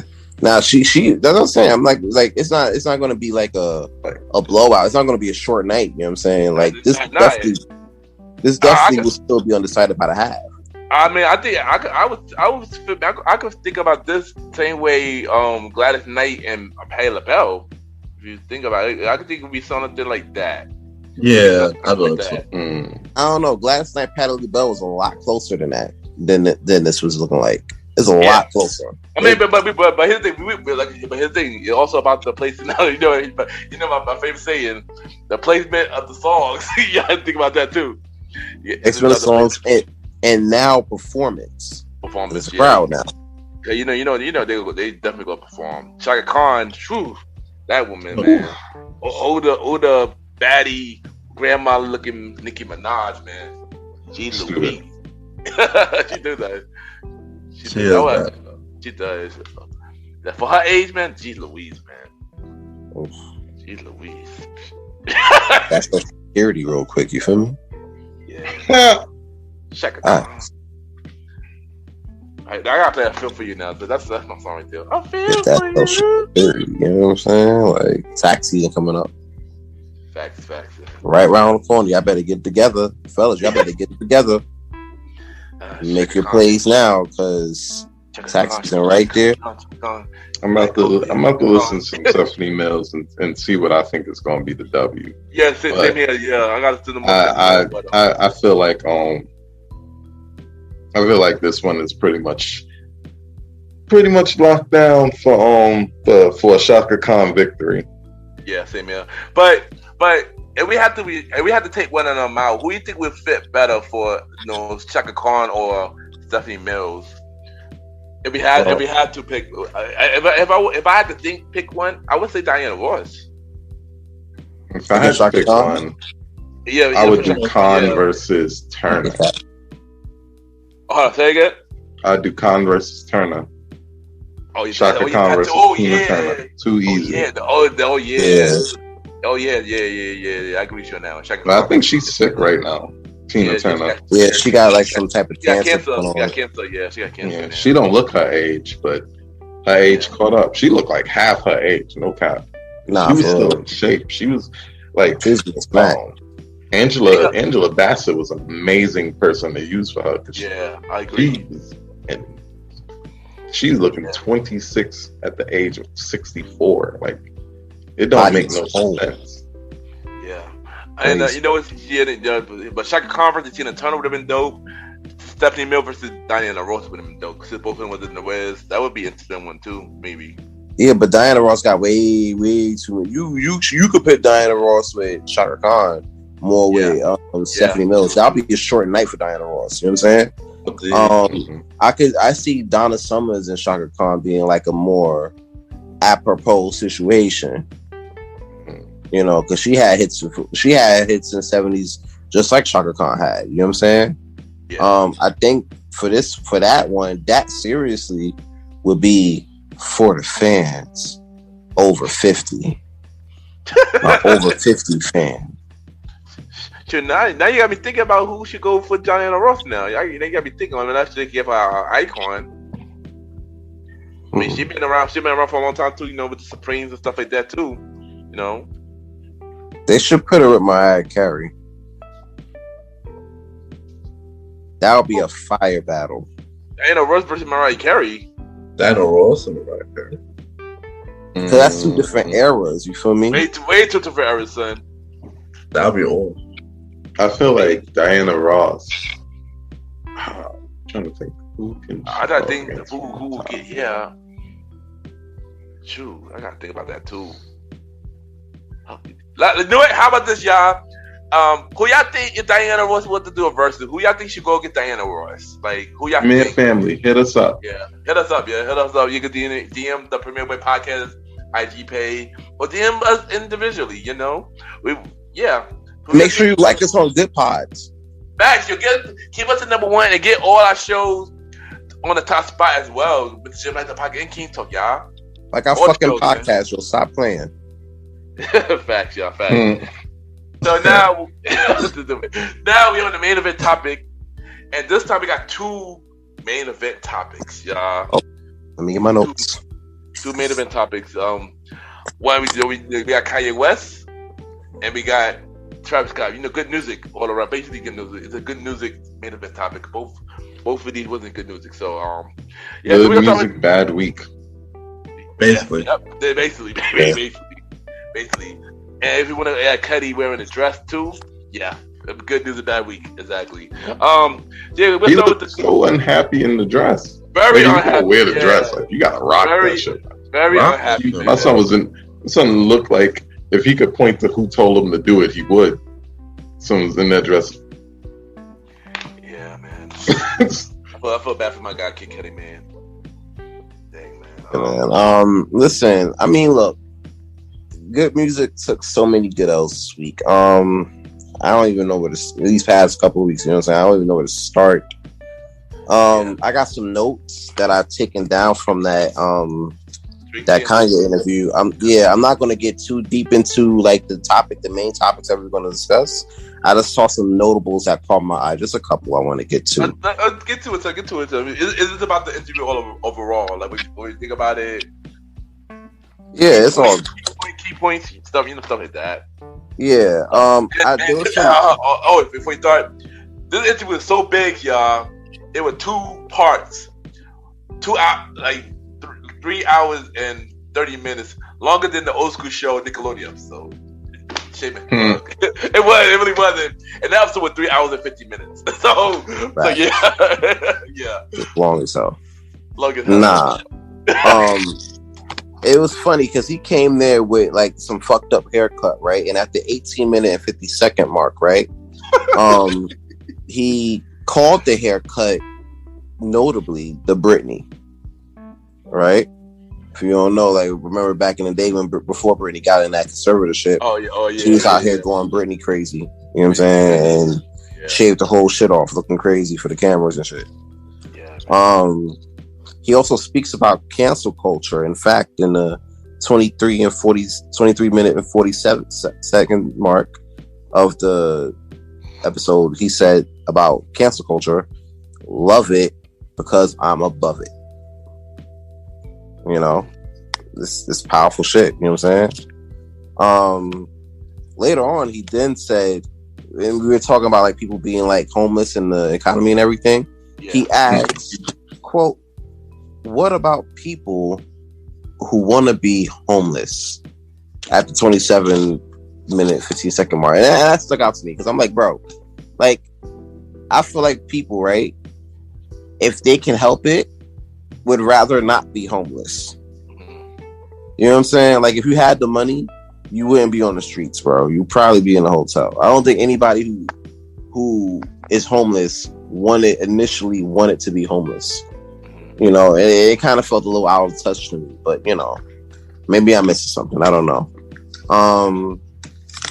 What else? At the 34-minute mark, he still claims that Kim Kardashian is still his wife. Yeah. You know, he lost her. Even if she's going around with Pete Davidson on a low. Out here weaving and sandling it up. You know what I'm saying? Out here Pete Davidson and Staten Island, but hey, that's still your wife, bro. Listen. Pussy good, bro. I get it, but come on, son. Just saying. Just saying. But there's one quote that he said that stuck out to me even later this week on my Facebook page. Follow me there. 46-minute, 30-second mark. He says, when talking about community, we're stronger together. Yep. And honestly, like, that was the best part of that interview for me, so much so I stopped taking notes. I have no more. Everything that someone talk about is gonna be top of the head.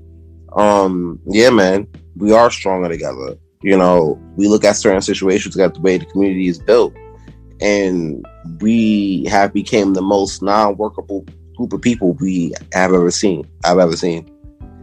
And we can do so much more when we're united and divided. But you know, that's my spill on that. Other than that, it was a fire interview. Drake said said, you know, he'll body Drake in a verses or whatever, which I believe.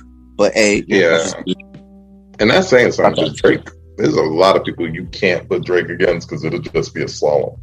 Yeah. But I feel like Kanye would get him. Yeah, Kanye would definitely get him. Oh yeah, and by the way, you mentioned Drake, bitch at Drake. Comment under the comment, this is sexual. Y'all already know the deal. We haven't done that in a while, but y'all already know the deal. Do it. Shout out to the music sexual Drake. Yeah, the interview was a pretty interesting interview. Fun to NG chance. I agree. I agree with everything said with on his notes. You know, on point. Good job on that sense. Stenographer Stan. Yeah, we get all the notes here. All the notes. The first part. I mean, I like the first part better than the second part because the second part was more about he would talk about he got into the whole trunk situation and stuff like that. He dived in more on the cancel culture. He was just rambling in the second part. He was rambling more in the second part. But I mean, other than overall, the interview was pretty interesting. I mean, yeah, good job, Nori, Drink Champs. Yeah, like they gotta stop all that bullshit. Yeah. That was a bit much. Yeah. Every minute, you pressing the applaud button. Every minute, son. Like G. Louise, son. The biggest takeaways I got from Kanye's interviews and things that I was hearing and things like that. My favorite part is when he basically told us that he put Travis Scott, Jay-Z, the group his wife, and I forgot what other person, one of the other Jenners, all in a group chat and told them I'm worth more than y'all. That's the best thing ever. Especially because ironically it's technically true. It's true. Yeah. Right? Other big thing I picked up was when he talked about John Legend and Big Sean being the worst that he ever did. Now, you know, when he says the worst, he's doing that thing where he kind of runs off on those big hyperboles. He will apologize for that later, I guarantee it. Yeah. But his reasoning, I understand it. Not necessarily agree, but I fully understand it. Basically, he says they're the worst thing he ever did because he was in a position to elevate them. He elevated them, had their back, and they publicly did not have his back when he was running for president. Probably, talking crazy about him. I know John Legend definitely. I remember John Legend definitely was talking crazy about Kanye. Right, and while I get why they would. I get why you would, because especially the mental place that Kanye West is in. We do not need that motherfucker as president. Literally, like months before that, he was kissing Trump's ass. Yeah, like we didn't need that. We don't need that type of bipolarism with the finger on the button. We don't. Red hat Kanye. That was right. Red hat Kanye. Yeah. However, like that man literally changed y'all lives. Yep, exactly. Literally changed y'all lives. Yep. He's the type of person where like I would definitely give him my personal criticisms very quietly with him because I don't want to disrespect him. You know, I don't want to be a part of the brigade of people that's making him look bad. Even if I feel like he's off base, I'm bringing it to him on the side like, yo, this is stupid. You know you got bipolarism, right? You know you crazy. Nothing you saying makes sense. You are crying at a rally, brother. Why is it important to the people of America that you and your wife had abortions that nobody told us about until just now, you telling us about it? Sir, this is not what a president would be. I would have all these conversations with him. I would not be having these conversations with the press.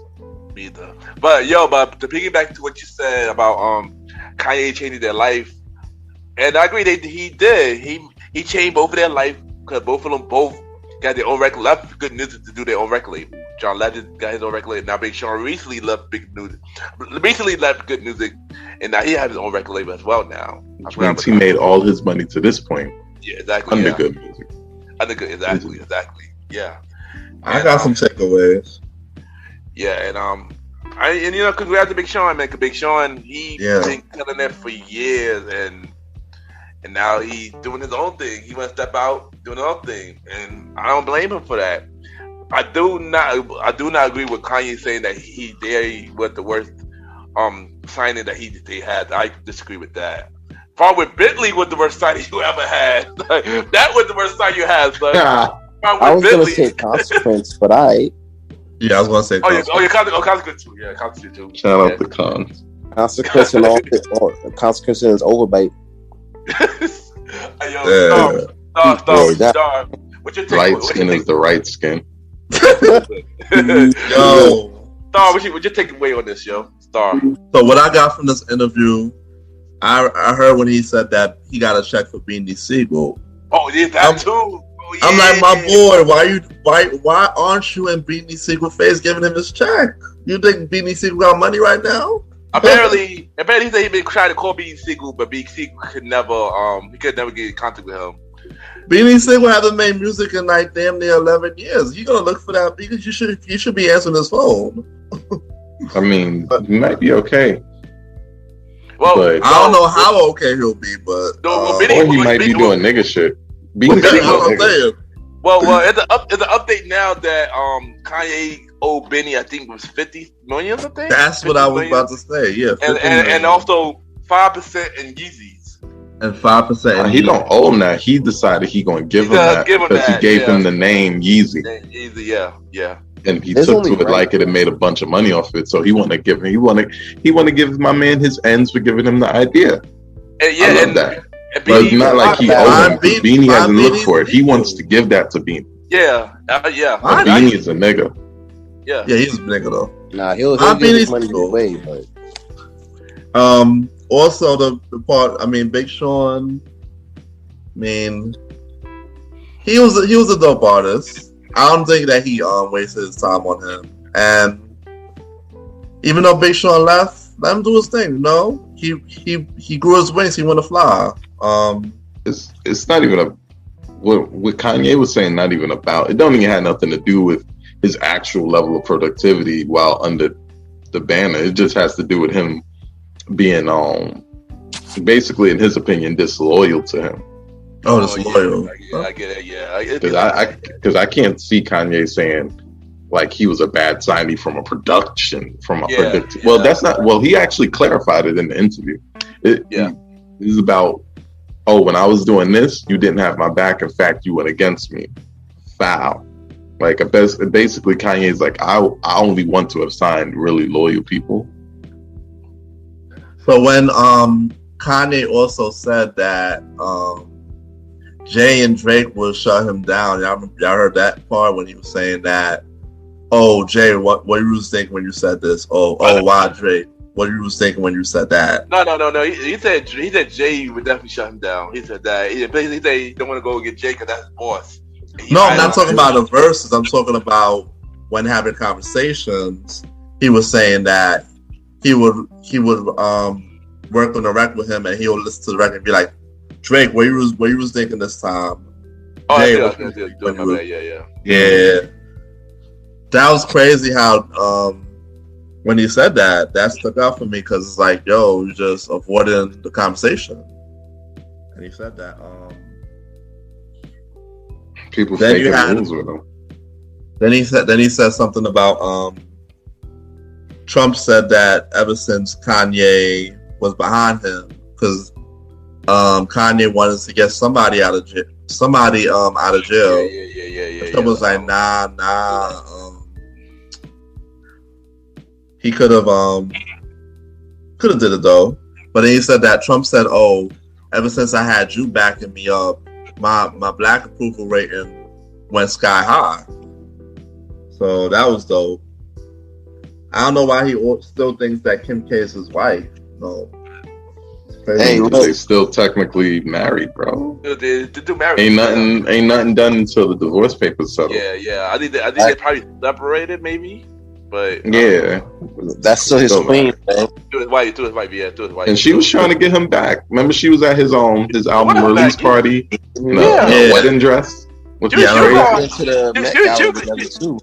going hard to get him back. Actually, Kanye the one that I didn't know that it was like that. Pushed it away. Yeah, Kanye was the one that pushed it away. She wanted him back. She wanted him back. Well, she left him first, and then she wants him back. Like they all confused. To be quite honest. You know what it is. She don't know. Like you know how marriages say in sickness and health. Man is now mentally sick. Yeah. She doesn't know how to deal with that. Yeah. And I get it. It could be taxing, especially. Remember I was talking about earlier, that presidential campaign? Why are you talking about the private abortions? This is not going to win you one single vote. Not one.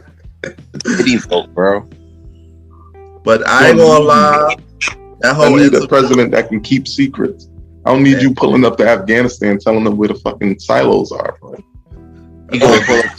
He gonna pull up to the press hearing, talking about aliens are real. Nigga, I seen them. I'm a god, and I saw aliens. Ghosts. But they also had Larry. Sorry. They also had Larry Hoover Jr. Oh yeah. Second part of the interview. Yeah, part 2. Yeah. Talking about how it was visiting his dad and what it's like visiting prison when he's growing up and all the stuff. You know, it's a little insightful. And I think they're trying to have a rally. I think Kanye wants to team up with them to get him out or something, get him on side with stuff. Yeah, they really working on getting him out now. Yeah. So overall, the drink has Larry Hoover been in jail? Bro, for a very long time, son. Very long time. His son is now 47. Damn. Yeah. He said his whole life. His whole life, yeah. Gee Louise, that's a long time. That's wild. I mean, that man been in jail 40 plus years. Yeah. So I'm guessing like, he's alive, man. Geez. Yeah, that was a long, interesting interview, though. It was. One of the biggest. Been in jail for 40 years. If I ever get some time like that, I'm getting somebody pregnant right before I go in. But I don't remember. But why did he get in here? Why did he get locked up? Larry Hoover? Yeah. One of the biggest drug kingpins of the 70s, bro. Right. They made the whole TV show about that nigga. Never mind. Nigga, Rick Ross referenced him. Larry Hoover. Right. And the real Rick Ross brought him up on his live interview. Sure. Brought up like Rick Rosses. Sure. Mm-hmm. I deserve to sit up my ass down on this one. That's a bad down. Ken gets the fourth sit your ass down award. I'm tight, man. I'm tight. But but the end of the good music news, Travis Scott, man, Astroworld. Whew. How you feel about that? Astro hell. You know what that whole situation reminded me of? Over the Edge 99 with On Heart. 98, right? Oh, they didn't handle that. They stopped that shit after 99. They replaced it with Sit your ass down, Sam. Listen, I'm joking. I guess.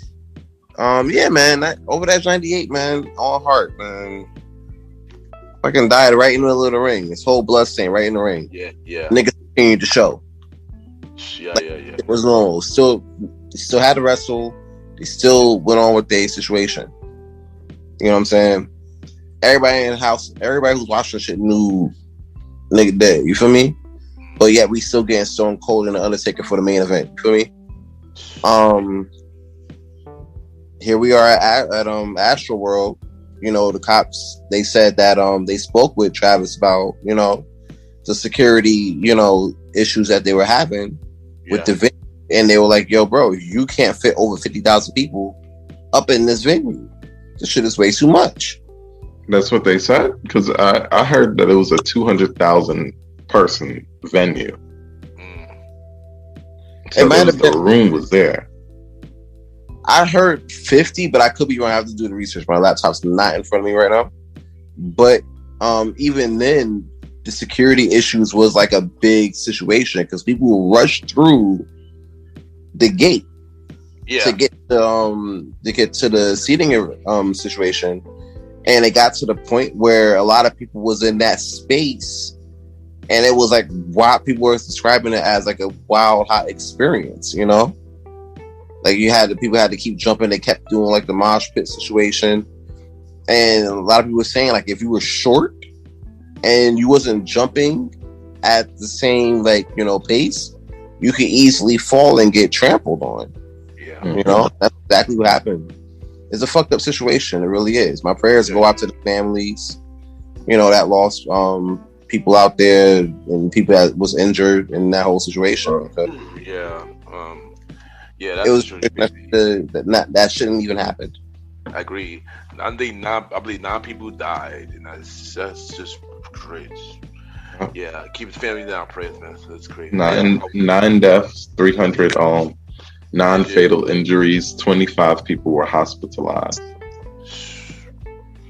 Yeah, that's crazy, man. Like, I wanna talk about like who we're placing blame on and things like that.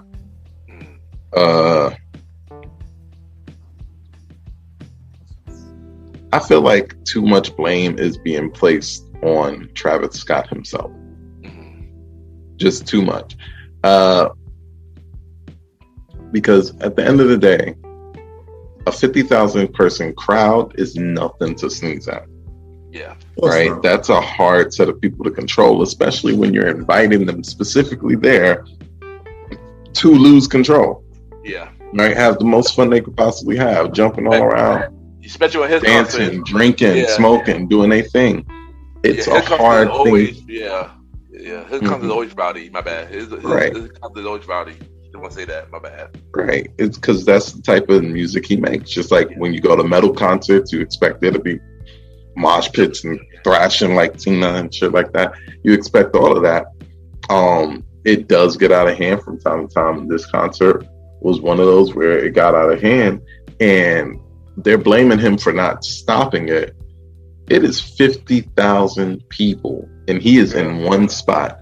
Yeah, you can't see everything that's going on, and also he has music in his ears so that he can do music.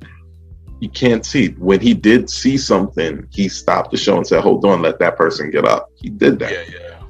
That's when he seen something, but he kept going, not knowing that. Let's be real. And a sea of 50,000 people, 300 people, first of all, is not a lot, especially if most of them are just like on the ground anyway. You're not going to hear a lot of this. And the people that were there, I feel like concert goers themselves need to take some responsibility.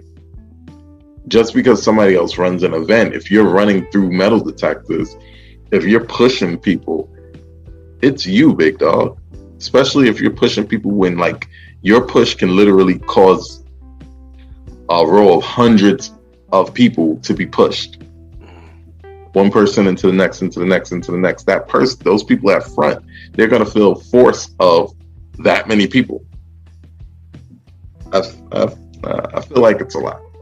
It's a lot to just place the blame on somebody when you got a concert of 50,000 people. I don't know. I mean, I might have to disagree with you on that, bro. And the only reason why is this, right? Travis Scott himself might not be responsible for the actions of those 50,000 people and the people that were rushing in. I could agree with you on that front, right? However, I will say, being the fact that his name is all over this festival, when shit goes left, he's ultimately the one responsible, whether or not the people was in there rushing or not. You know what I'm saying? Think about it like this, right? YPG will host an event, right? Say we host an event, Taj. Shout out the best Saturday party. Every Saturday, Taj 40 West 21st Street, say Premier the door. Back shots, table reservations only, shameless plug. Yeah, what if we threw a party at Taj, right? And we had girls on the balcony, you know what I'm saying, on a balcony railing, just twerking. Thick, voluptuous ass shorties, you know what I'm saying? Just twerking on the balcony rail, because Taj got that balcony and everything. They over the balcony, just twerking, turning up. And then somebody falls, lands wrong, and, ends up paralyzed. Nigga, that's on us and the venue, whether or not we, you know what I'm saying? Whether or not we condone it or not. You know what I'm saying? We're liable for shit like that. You know what I'm saying? That's why think about it, it takes me back to that time when in Houston, when they had that guy who got mad about the girls twerking on the couches and all of that and wanted to kick them out and ban them. Oh yeah, the rest people wanted to cancel him for that. But I'm like, bro, he's taking care of his investment. Because let one of these girls fuck around and break an ankle and fall through a table and bust a shit, in his restaurant. And he's finished. You know what I'm saying? Yeah. He won't like get sued for it. Exactly. He would likely get sued for that. We would likely get sued for a chick busting her neck up and dying and shit. Yeah. And the Taj situation. And Travis Scott would end up getting the brunt of this shit, because of this. I fully understand where you're coming from the legal perspective. Yes.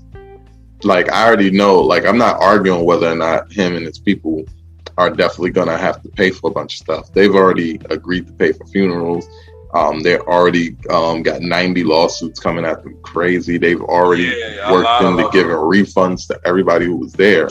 Gee Louise. However, hold up, real quick. He's going to lose a bunch of money from this. Quick, though. Or is he paying the hospital bills of the people that was in that coma when they was brain dead?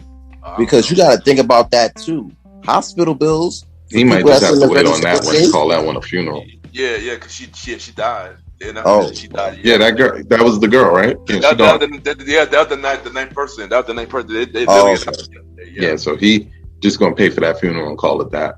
Yeah. Now, what I'm saying is, though, yes, legally, his team, his crew, everybody behind him, they're gonna get the brunt of the craziness.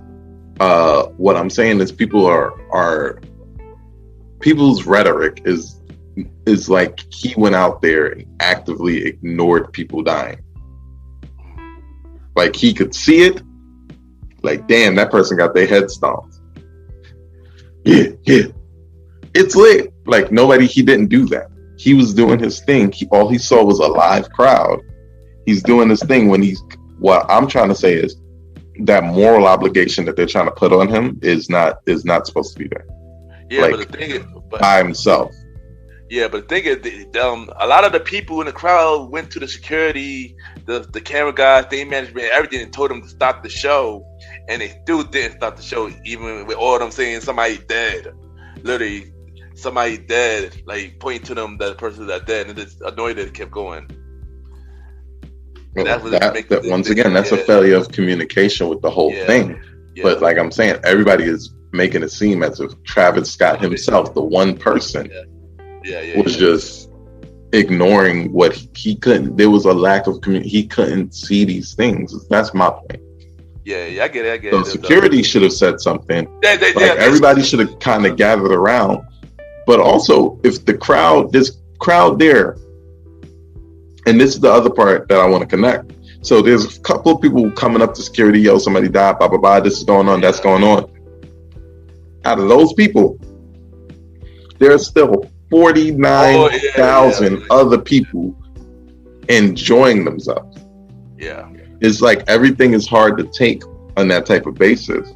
That's why like arenas are a little bit better than festivals, because festivals, you're just there. At least arenas, you got seating, so there's only but so much you can do. At a festival, you're there. So it's like that sea of people has its definite negative benefits. Wouldn't have caught my black ass there. Nah. Bad. I'm not even the biggest Travis Scott fan. I like a few of his songs, but I'm not his fan to go to a concert. So I love music. I'm not going to a concert where I can't breathe. Yeah. Roddy, what's your thoughts on that? What your thoughts on this, Roddy? So, yeah, I agree with what Mallory was saying. You know, they're gonna take the brunt. You know, Travis Scott's already taking the brunt of it. Like, I don't know how much his net worth is now, but they were also saying that they was worried about his girlfriend Kylie. Yeah. Mm-hmm. Baby mother, girlfriend. Yeah. Her salary, because she's gonna have to help out, because it's gonna be, the cost of everything is gonna be too astronomical for only him to pay out everybody as in funerals and concert. He basically lost a lot, you know, for this whole thing. It took a big loss. Yeah. I would like to say also that, you know, yeah, I'll go back to what you were saying about it with the he's one person, he could only see so far, but maybe if it was better communication between the staff that was there, because you have other staff all over who's supposed to be on standby doing their job too. Yeah. You know? Right. You had the I saw a video. I was looking up a lot of stuff, and I saw videos of somebody saying there's a whole ambulance that rushed through the crowd to get to the person that fell. Wow. People were saying they wanted to head towards the water area or head to the bathroom. All they see was people walking around or over unconscious or dead bodies. So it just was an unpleasant sight to see from everybody, the concert goers, pretty sure the staff, everybody. So there was a complete lack of just being in proper placement throughout. Yeah, I believe that's true. Yeah, and I feel like when it came down to that, like, granted, he might have not had control of it in the moment of him performing, but at the very least, all of that comes down to planning. You know what I'm saying? Like my dad always said, if you fail to plan, you plan to fail. And this is a prime example of that.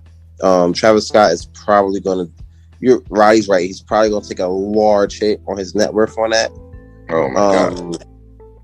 Which is unfortunate, because this all could have been avoided by proper planning and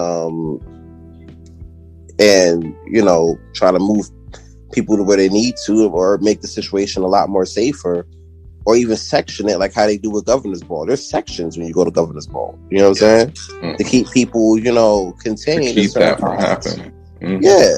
And speaking of all that, I'm sorry, but aren't we still in a pandemic?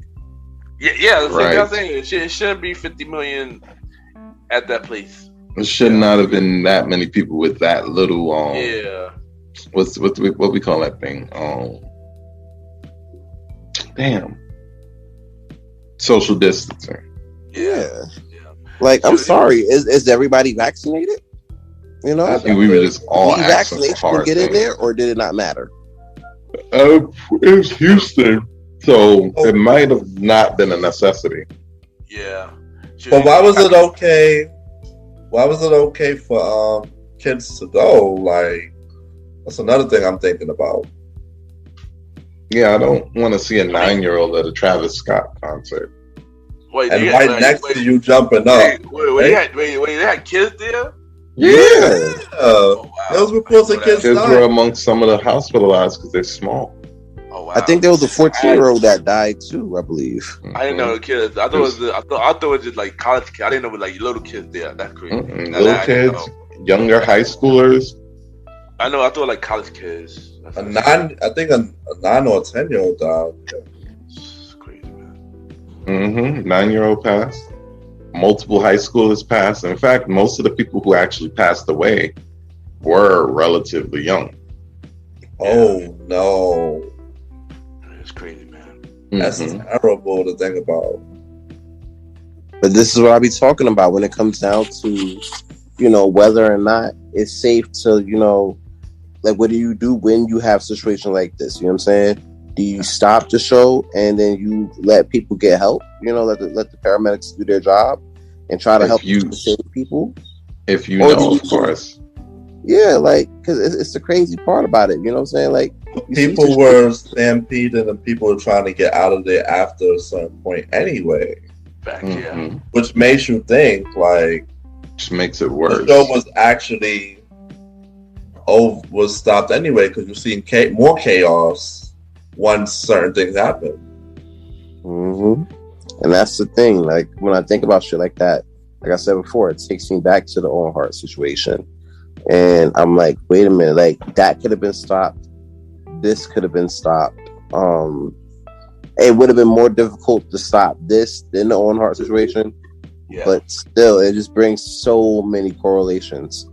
And it's unfortunate that the Owen Hart situation, that was more of like faulty stuff happening. That was faulty wiring that clipped Owen Hart.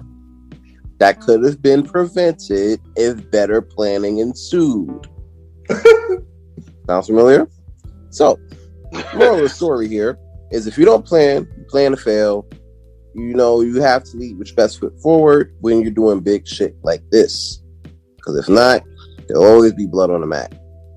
But my thing is, listen, Vince did his best because he paid the people that needed to do the thing. They've done that stunt before.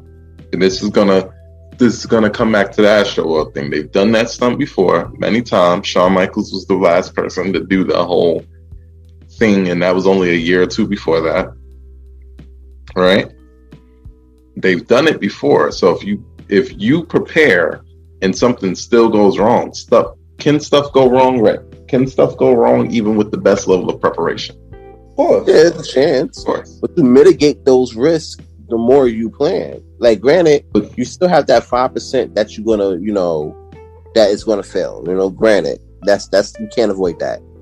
Yeah. But I would rather a 5% chance to plane not landing than a 45% chance of the plane not landing.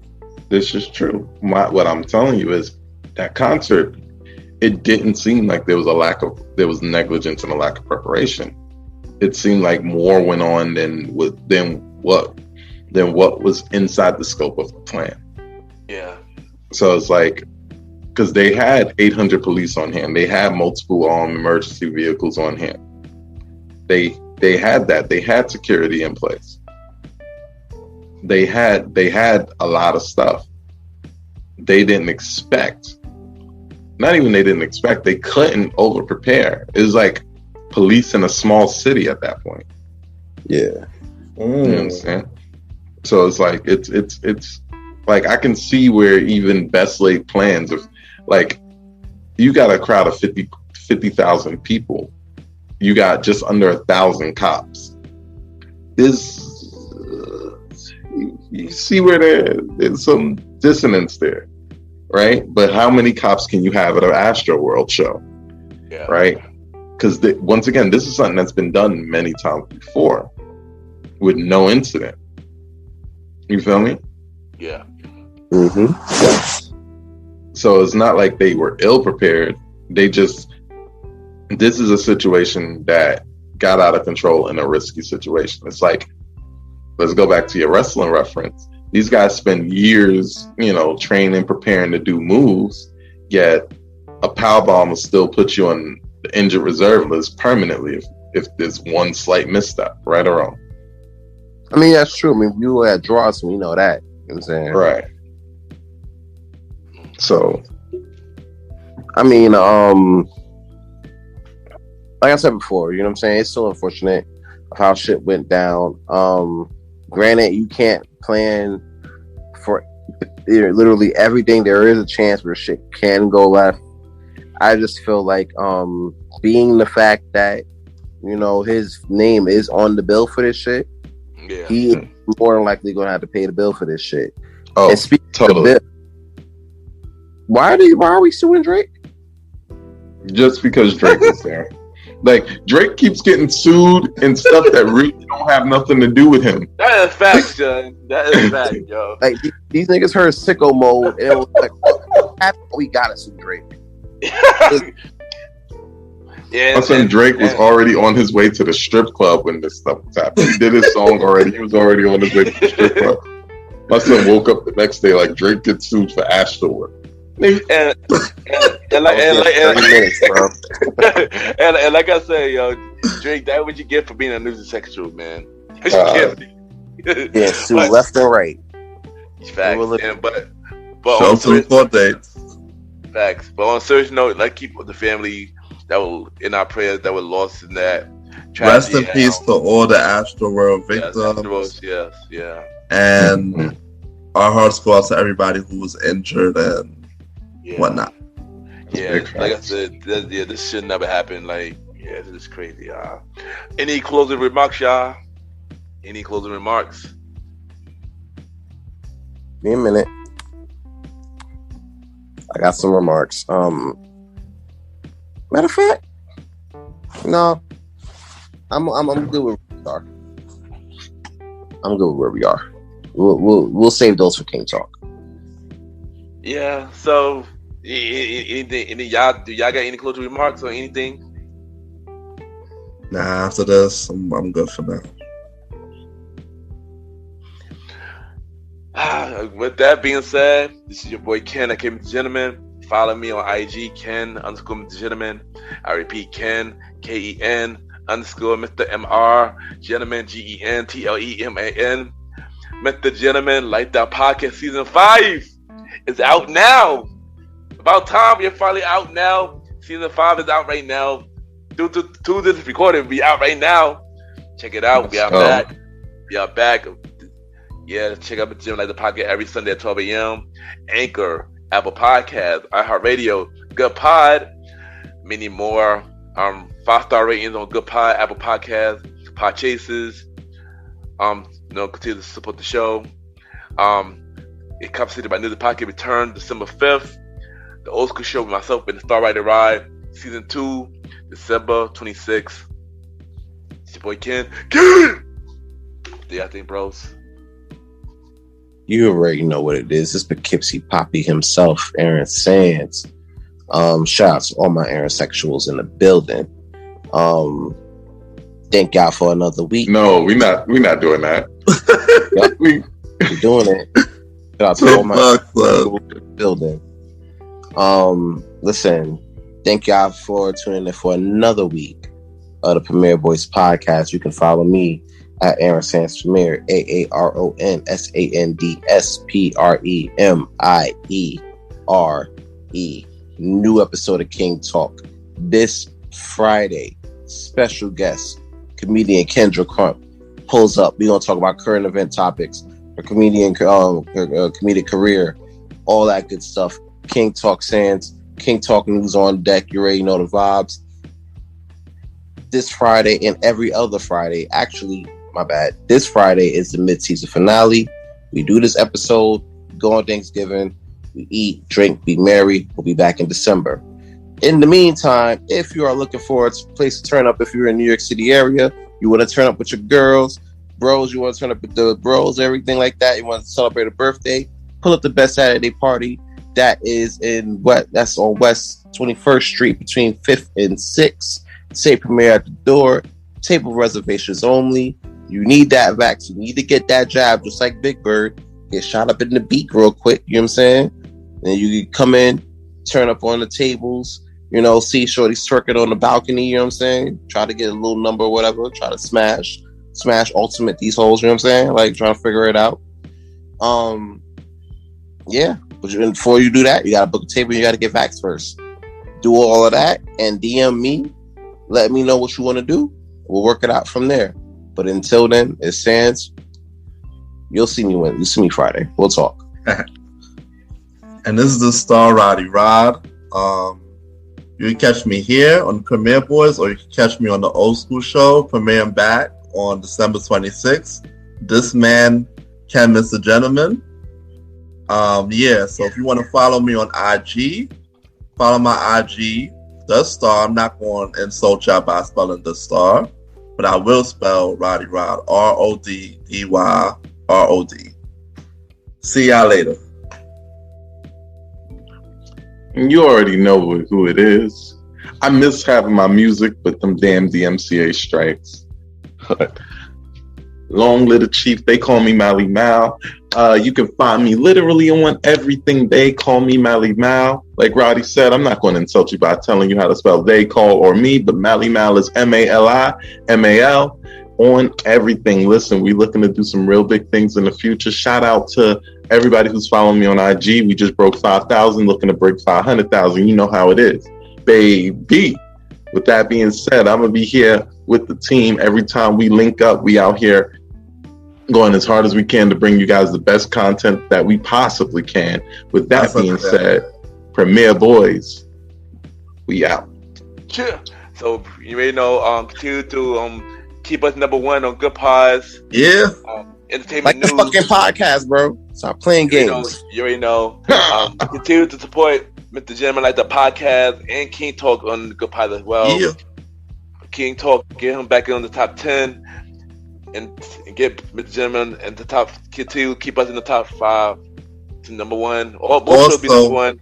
You know, both should be number 1. We fight it out and take over these popular indie podcasters so we could be on top on all shows. Also, if you want to interact with us, hit us up on IG to follow the conversation.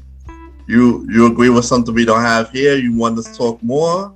We available. We want to hear what our fans have to say about our topic. So yeah, and you might even be alive in your future. We'll see. Oh, you just about announced that. We got the live shows on IG Live on all our pages. Could be, we gonna break away on each of our pages. You could be on Malimal page. You could be on my page. You could be on the Star page. You could be on King Talk page, and even the Premier Podcast page itself. You check us out on the live. More about that coming soon. Yeah, look out for us, y'all. But that makes it even more important to follow all of us on our platforms. That way, when the live drop, when it could be at any page at any time, if you follow all of us, you get to find out when, and you get the notifications kicking. That way, you could tune in, and you could hear us on there as well. And also, you could drop in with your thoughts as well. Facts. All right, so we have to end the show. Sands, your song of the day, man. You already know what it is. King Talk Sands, song of the day. We're going to keep it a whole buck. This song right here is quite possibly my favorite song of probably the third and fourth quarter of the year. It's kind of like, it got me through some hard times or whatever, but I'm wearing this one as a badge of honor. J. Cole, Let Go My Hand featuring Boss. We gonna close out with that. Y'all gonna like that one. I did go. It's your boy Ken, Aka MrGentleman. You already know what it is. Poughkeepsie Poppy Sands out here in these streets. Shout out to all my aerosexuals in the building. You already know what it is. We not this doing is that. This is Star Roddy Rod. And they call me the Chief. Long Little Chief. They call me Malimal, baby. Out. Like the fucking podcast. Facts. What? My bad. Recording stop. Good.